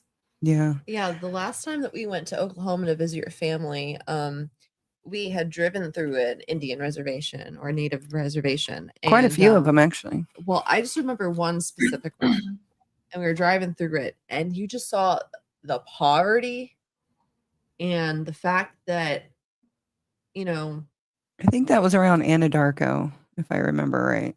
Anadarko, isn't that where Chris Watts killed his? There's also an Anadarko, Oklahoma. I'm sorry. I think of Anadarko and I think of Chris Watts in Colorado. But anyway, I'm not sure where it was because I didn't grow up there. But it was just so rough, and it was so just not taken care of. And it's like we kind of took the land from them, and we're not taking care of them. And it's just, like you said, there are some tribes that have absolutely made names for themselves and made money, and especially through the casino business. And that's like really one of the only places where we see the average Native American thrive. It's The through the ones, casino. yeah. Casino, resort, Yeah. spas, and there's a Mhm. big medical industry and art industry. Okay, that's good. I didn't know as much about the Mhm. medical and art industry, but anytime I feel like I hear about successful Native Americans, it's just like the casinos, you know what I mean? So it's Well, like yeah. they've been very pigeonholed no matter where they go. And it's like, Yeah. it's a lot. It's a lot. Yeah.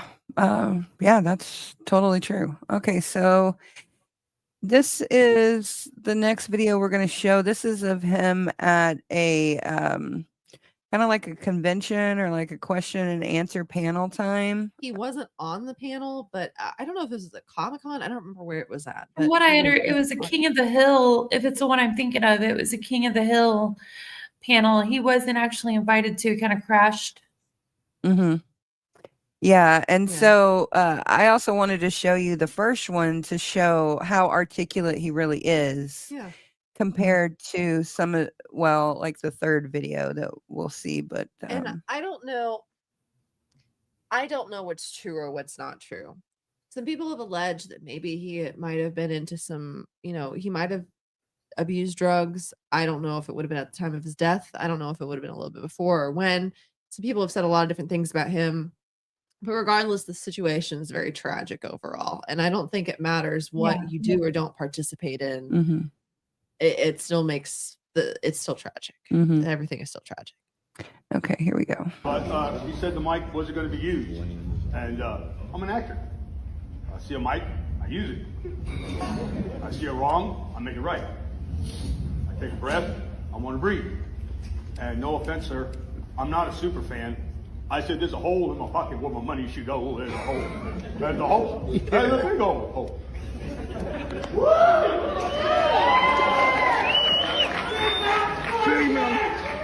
My house burned down 3 months ago. Because I'm gay. I've had a couple loves in my life. And Sniper, you guys wrote an episode where I had an older lady. Hey, Johnny, maybe we can talk right now. I was just, what? You're doing the same thing, sir, but mine's full of emotion and real. I'm just saying that for Johnny, he gave you guys a character because he is that character. Yeah. He is that person. This is Jonathan Joss, the voice of John Redcorn. He is in the reboot. Yeah. So, I'll shut up. All right, well, again, shout out to Johnny and also to Tom Petty. But again, to Luann and Lucky, That was sad. Mhm. Yeah, and they just kind of laughed at him when he tried to tell them, what he felt like he had been through, what had been happening to him. And I mean, I get it. He kind of went back and forth between kind of playing the character and then also talking about his stuff. So maybe everyone didn't realize the gravity of how he felt in that situation. But it's still very haunting to see. It is, and it's unfortunate that a lot of times whenever people reach out in deep desperation, they're not sober. And that causes a certain reaction that in hindsight needed to be listened to deeper. You know what I mean? Mhm. I Yeah. don't know if he was or wasn't, but I've read that he might not have been. And if not, that could have been leading into why people reacted the way he did. If they knew he wasn't sober before he started talking, everyone wants to laugh at someone who's drunk or high. And it just makes it more sad in the hindsight. Mhm. Yeah. And that video, I couldn't really particularly tell. I didn't really didn't think that he was drunk or high, but it's definitely been reported that maybe, he struggled with certain substances. But you know what? At times I've struggled with certain things. Yeah. And everyone deserves to be taken at their word and taken seriously. What does it say on here? It says the couple, him and Jonathan Joss and his husband, had filed police reports 13 times over 2 years. Against Over the man. the man who had taken his life. Sigfredo Seja Alvarez. I'm white. Oh my god. Sigfredo Seja Seja Alvarez. Thank you. But yeah. My brain wants to follow Sigfredo with Enroy. I know, right? I'm an Totally. idiot. I don't know what you're talking about at all. Oh, You know, Siegfried and Roy. It's an Siegfried and- 80s thing. Siegfried and Roy, the Tiger guys. It's from the 80s. You probably wouldn't know. Was that what they do? What didn't one of them get attacked by Yeah. tigers? Yes. Yeah. For a second, I was thinking of Sigmund Freud. I was like, oh, the Oedipus complex guy. No. Okay, this is I didn't mean to- Jonathan. No, you're No, good. cause levity. Say what you gotta say. You're good. This is Jonathan's last video. What basically happened is that I've been dealing with the city of San Antonio for the last 6 months. I've had 4 neighbors basically say that my house is not worth living in. The house is in my name. Since then, they have changed no electricity, no gas. They took everything out. It's been so cold lately that my partner and I have been doing a fire inside to stay warm. Because for whatever reason, the city of San Antonio wants to tear my house down. 4 neighbors. I don't know if you guys know this or not, but your neighbors can say that your house is not worth living in. While I was out of town, it was vandalized. They took wires out. They knocked my pole down. So the city, no electricity, no gas. So in order to stay warm, we did the best we can. I was just told that one of my dogs died. Please, people of San Antonio, you guys need to know that we in Texas and San Antonio lead the number of homes to be demolished. If you have a neighbor that says your home's not worth living in, this neighbor over here has pulled a gun on me 3 different times. An AK-47 he pulled on me, and the court did nothing. The police did nothing. These kind of things happen when people have to do things to stay warm. It was my mistake. We checked over the fire, and we thought there was no fire burning, but evidently it was one that burned. My name's Jonathan. My name is Jonathan Joss. I do film and television. I'm the voice of John Redcorn and King of the Hill. Yes, I'm the voice of John Redcorn and King of the Hill. I have 8 million views with Sylvester Stallone. I'm not saying because of what I do is important, but people need to understand that people are being kicked out of their homes because neighbors don't care. Neighbors will turn their face or they'll say that something's wrong with your house. These people over here, they have kids that live there. They have kids that live in this house, and you can tell the electricity wire's hanging. For whatever reason, I'm coming down on them. It's okay. This is a house I grew up in. I'm more concerned about my dog that died. But you know what? The good Lord will protect us. I don't know which one is dead yet, man. They won't let me go in the house. But all I know is that if neighbors want you out of your house, they'll push you out of your house. There's times around here where they say, let it burn. They say negative things about my partner and I. I'm gay, man.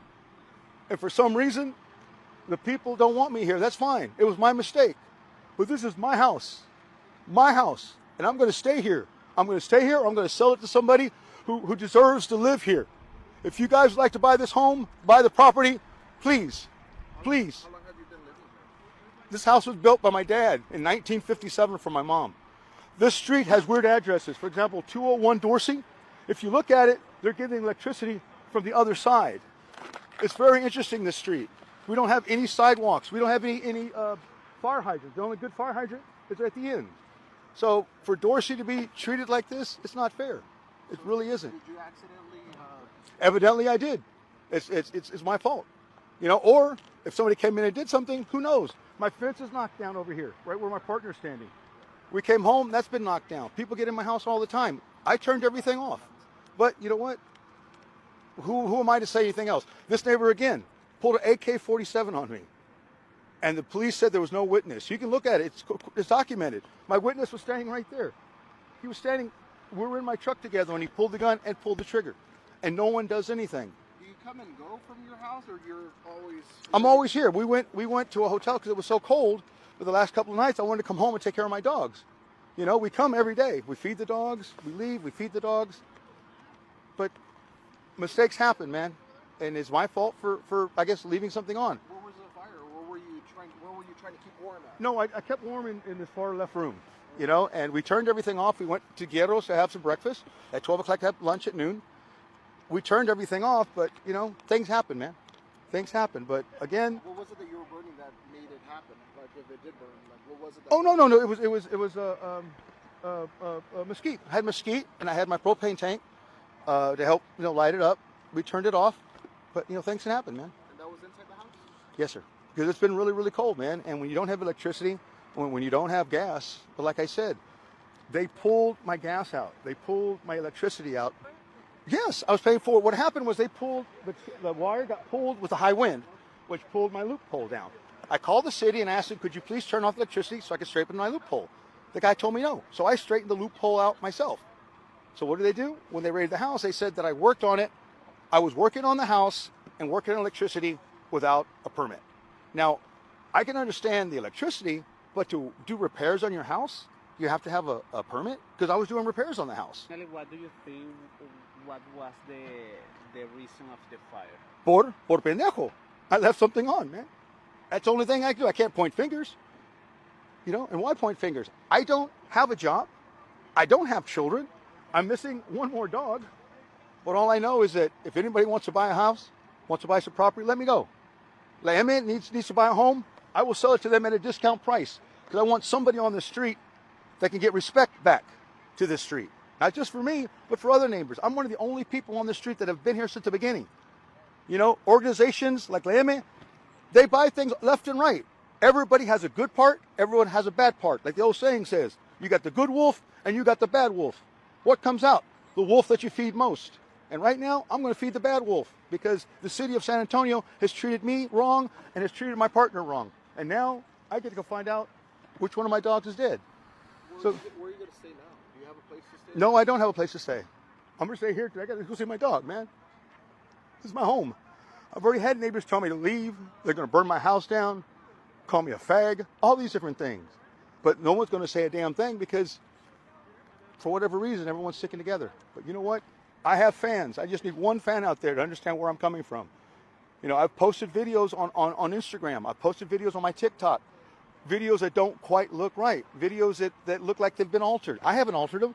Even the judge said that the video that these people provided when they had service said that I wrecked up fence, right? Even my attorney said those films look doctored. So they're going to try to throw that case out. But how do you say I'm knocking down a fence? Look at these fences. They're 8 feet on each side of me. You know, even if they saw something, who's going to see anything? You know, I can't see around the corner. I can't see around that corner. But for far as I know, I didn't know you could put an 8-foot fence. But thank you guys very much. Whose car is that? Is that your car? Yeah, that's my Impala. That was my 95 Impala Super Sport. Yeah, man. Thanks happen, brother. No, it's not gone now. It's still there. All right, guys. Thank you very much. I just feel so sad for him. Mm-hmm. Yeah, I feel very sad for his husband that is just kind of having to move on and live life without him. Anybody who loses a spouse, that's really horrific, but to lose somebody to gun violence, especially Well, especially since he jumped in front of the bullet for him. mhm. So I think that's Is that confirmed? yeah, as far as I know, it confirmed. is. Yeah, he jumped in front of the bullet. So Yeah. the fact that he sat there and told people that he had already had an AK-47 pulled on him at least 3 times. That's In 13 different reports. mhm. That's a lot.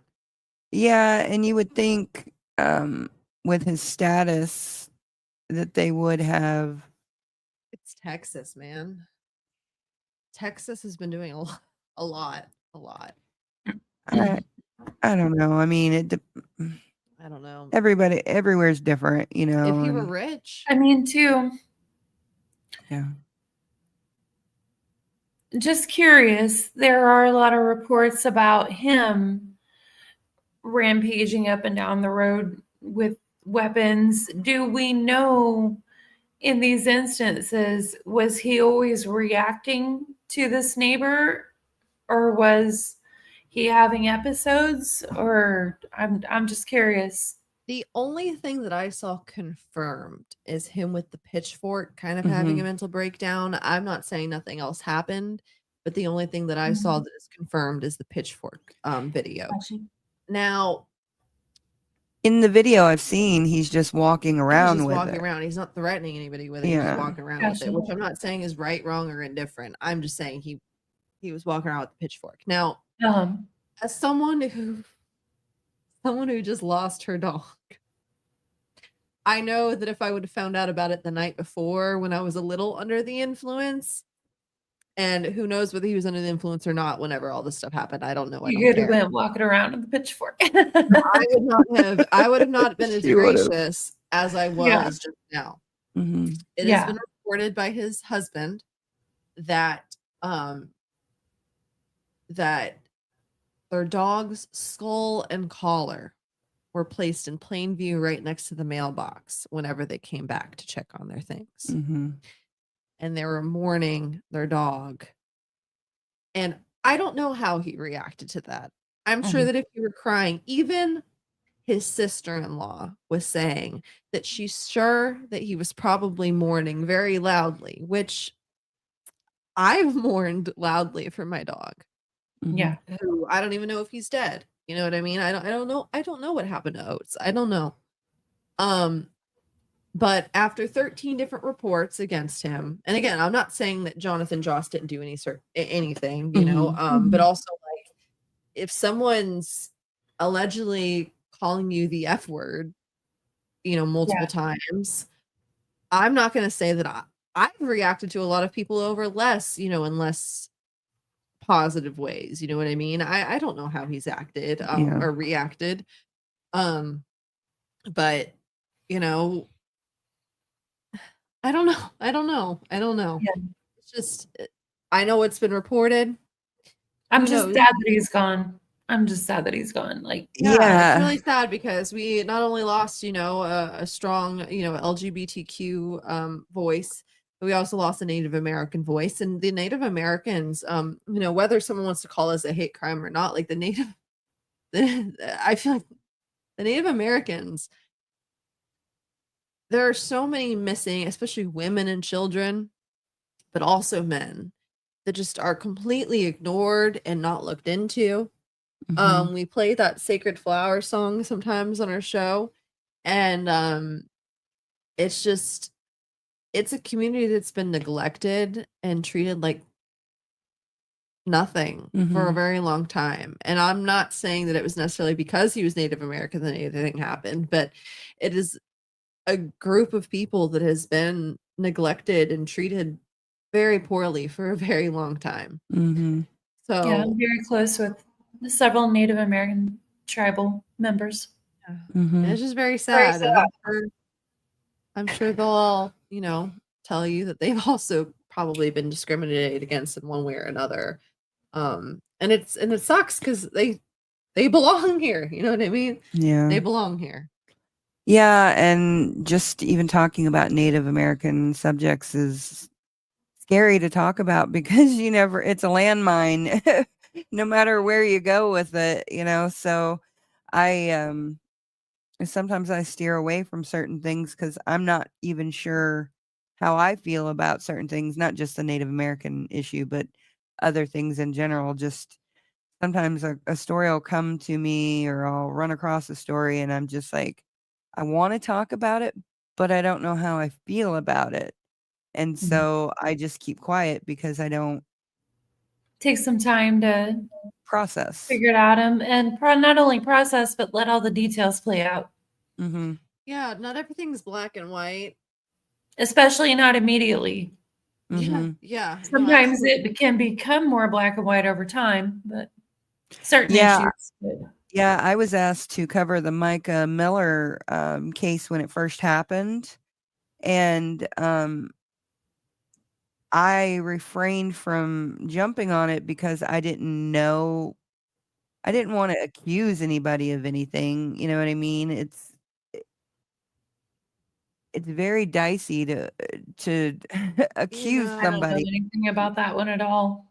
I don't, to anybody who's watching that does know anything about the Micah Miller case, less than a week ago, I'd say, JP Miller, her Mhm. husband, got remarried. He did? Yes, he did. I sent you a video of it. He got remarried, and I think it's his third or fourth wife. It would know be enough his to laugh at third. that. The person that he got married to was the person that he was seen cheating on Micah with. And she's also the woman whose husband was a disabled veteran who had been in a wheelchair and had fallen in a pool mysteriously. Yeah. Yeah. But And he had an electric wheelchair that you could control from another device, allegedly. Ew. Oh God. yeah. And so I was asked to cover Micah Miller, and at first, there wasn't a whole lot of real information coming out. So I was scared to even talk about it because you don't want to say somebody Yeah. did something, and then Especially with like suicide. That's Mhm. freaky. Like you don't want Mhm. to invalidate someone that took their own life. Yeah. And that's how I feel about the Kurt Cobain case. It's like I have some conflicting feelings about that, but it's also like if he really did take his own life, you don't want to be sitting here like talking crap to his widow, you know what I mean? right. Yeah. And that with a lot of different people. No, I I've agree. lost people. I have a literal tattoo underneath my boob. I got my best friend. He took his own life. I have a lot of family that did. Mhm. Yeah, my grandpa's bullet landed in my bed while I was sleeping. You know what I mean? Like I've lost more people than just that to suicide, or people that have tried to commit suicide.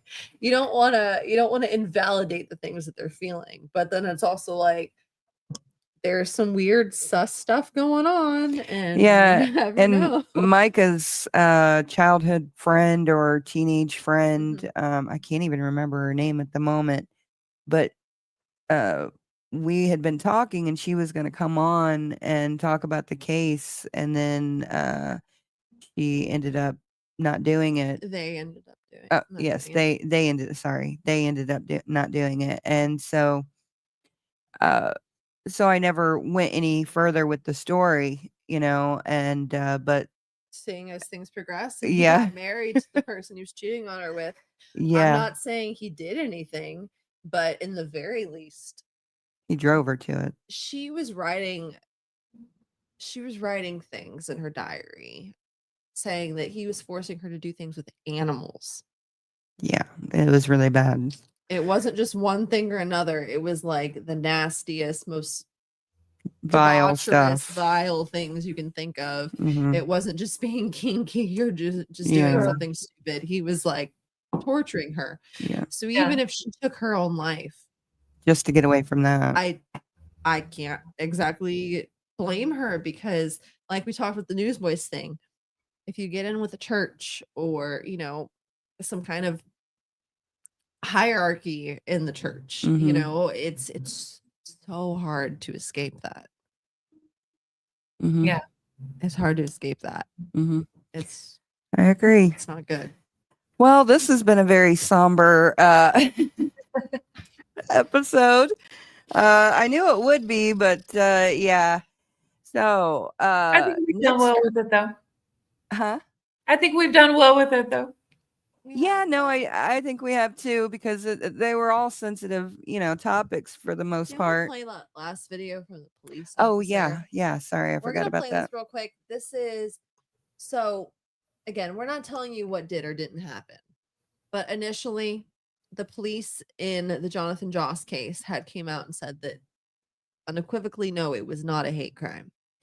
But then a couple days later, they ended up coming out with this statement. We issued a statement the day after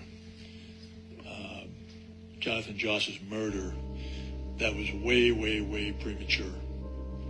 Shouldn't have done it. It was way too soon before we had any real information, and I will own that and simply say again that we shouldn't have done that. It was way too early in the process for any statement of that nature to be issued. We understand that many in the LGBTQ plus community are feeling anxious and concerned.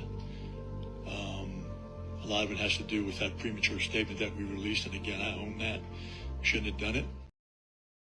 Oh, wow. I didn't know that they did that. That's good to know. Yeah. Yeah. So again, we'll see as the story develops and we'll give updates as it does. Mm-hmm. Can I read real quick Jonathan Joss's husband's statement? Yeah, go ahead. Okay, so it says statement from Tristan Kern de Gonzalez, husband of Jonathan Joss. My husband Jonathan Joss and I were involved in a shooting while checking the mail at the site of our former home.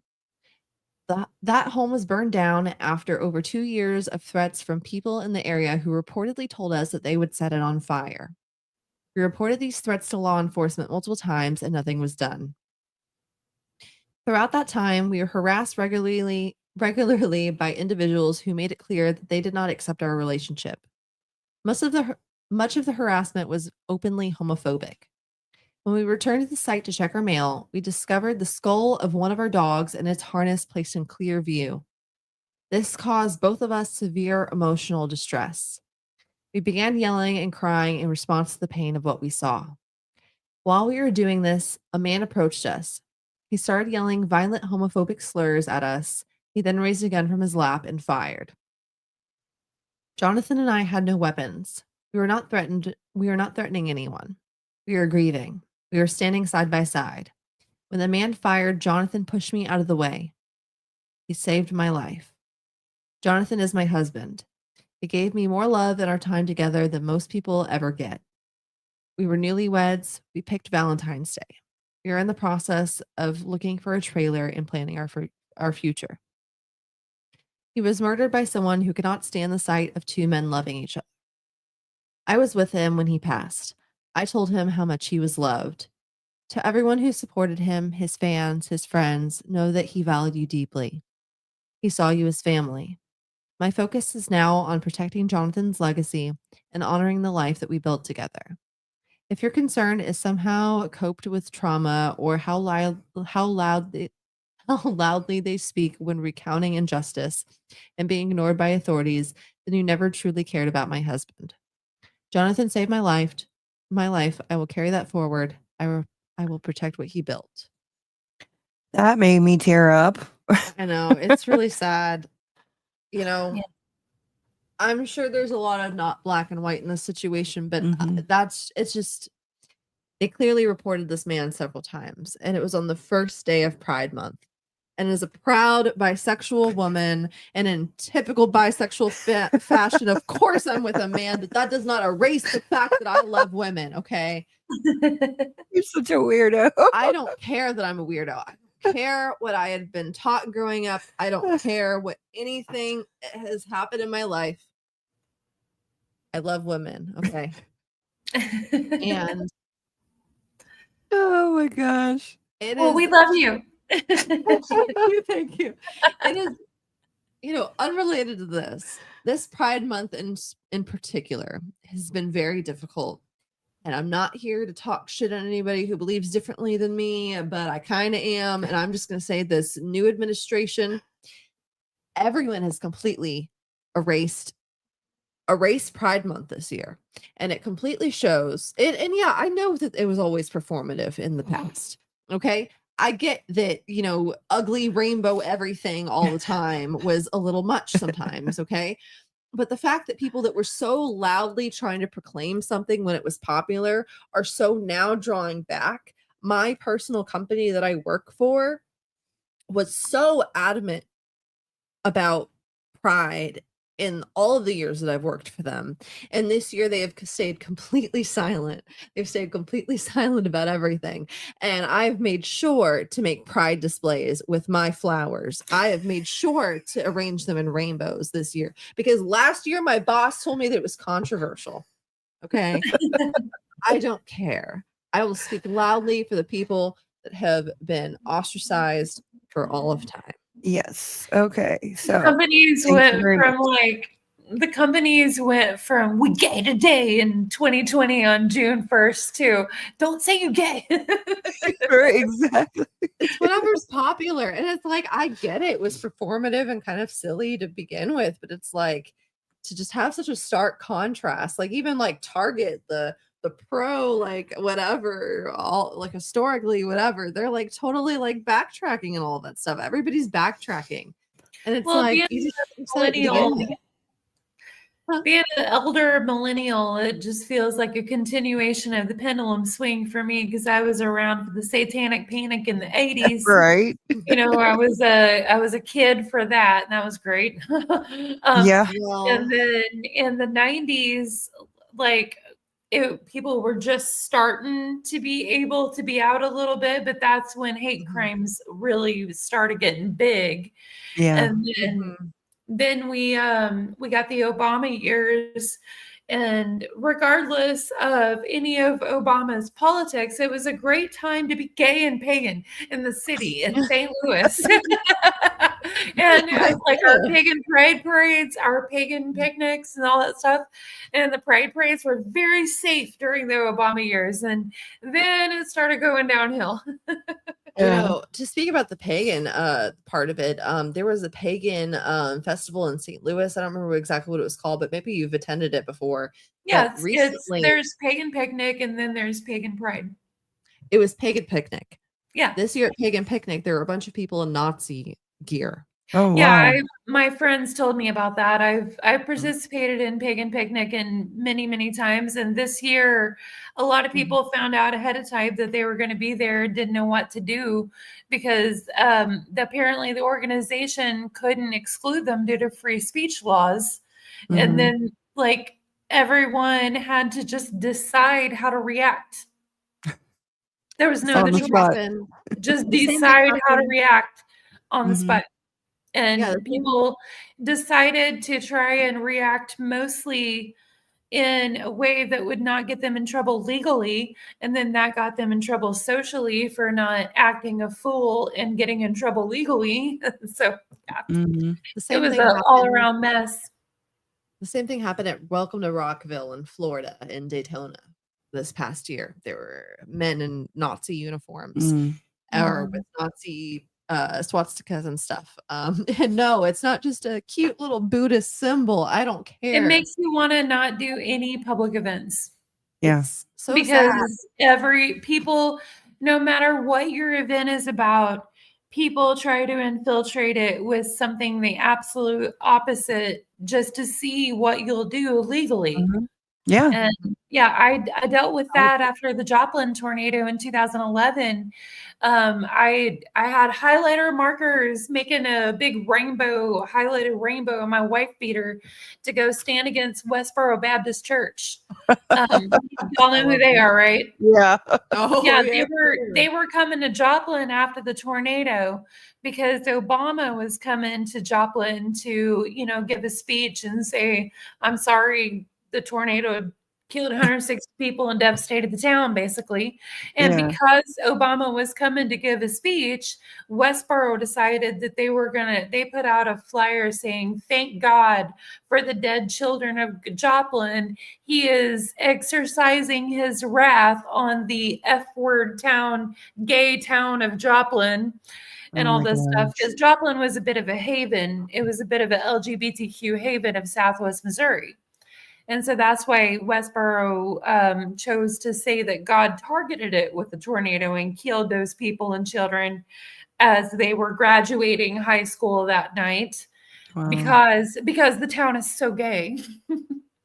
So yeah, a whole bunch. It was the most wonderful display of unity because we had Christian groups, Baptist groups, anonymous groups, gay groups, right wing, left wing, like all kinds All of standing against them. all saying you will not come in our town. Like nobody Good. gave a damn. They just holding hands together. Yeah. That's good to hear. Well, I'm we've very actually excited. Huh? we've actually got to get off. Our 2 hours is coming up. But I was just gonna say I'm very excited. I'm about to go to Rocky Horror here in a couple days or a Oh, couple weeks. fun. We didn't get Rocky Horror last time. Ayo. Nice. Anyway, I'm excited. We love everyone here, and you're accepted no matter your Yeah. race, no matter your gender, no matter your sexuality, yes. no matter your religion. And love. yes, it's just me. I heard about that, but we have got to go. So I am calling the stream. Have a blessed evening, everybody. Have a good And night. please do something to make the world a better place. Stay safe. Yes. Ladies and gentlemen, thank you for tuning in to Military Broadcast Radio. As we wrap up today's show, we want to remind you that the podcast of today's episode will be available right after we go off the air. So if you missed any part of the show or want to listen again, be sure to check it out. And remember, we're here to support and honor our veterans. Your stories and experiences matter, and we are committed to giving you a platform to share them. That's right. We're here to give our veterans a voice. So don't forget to catch the podcast and stay connected with us. Giving our veterans a voice.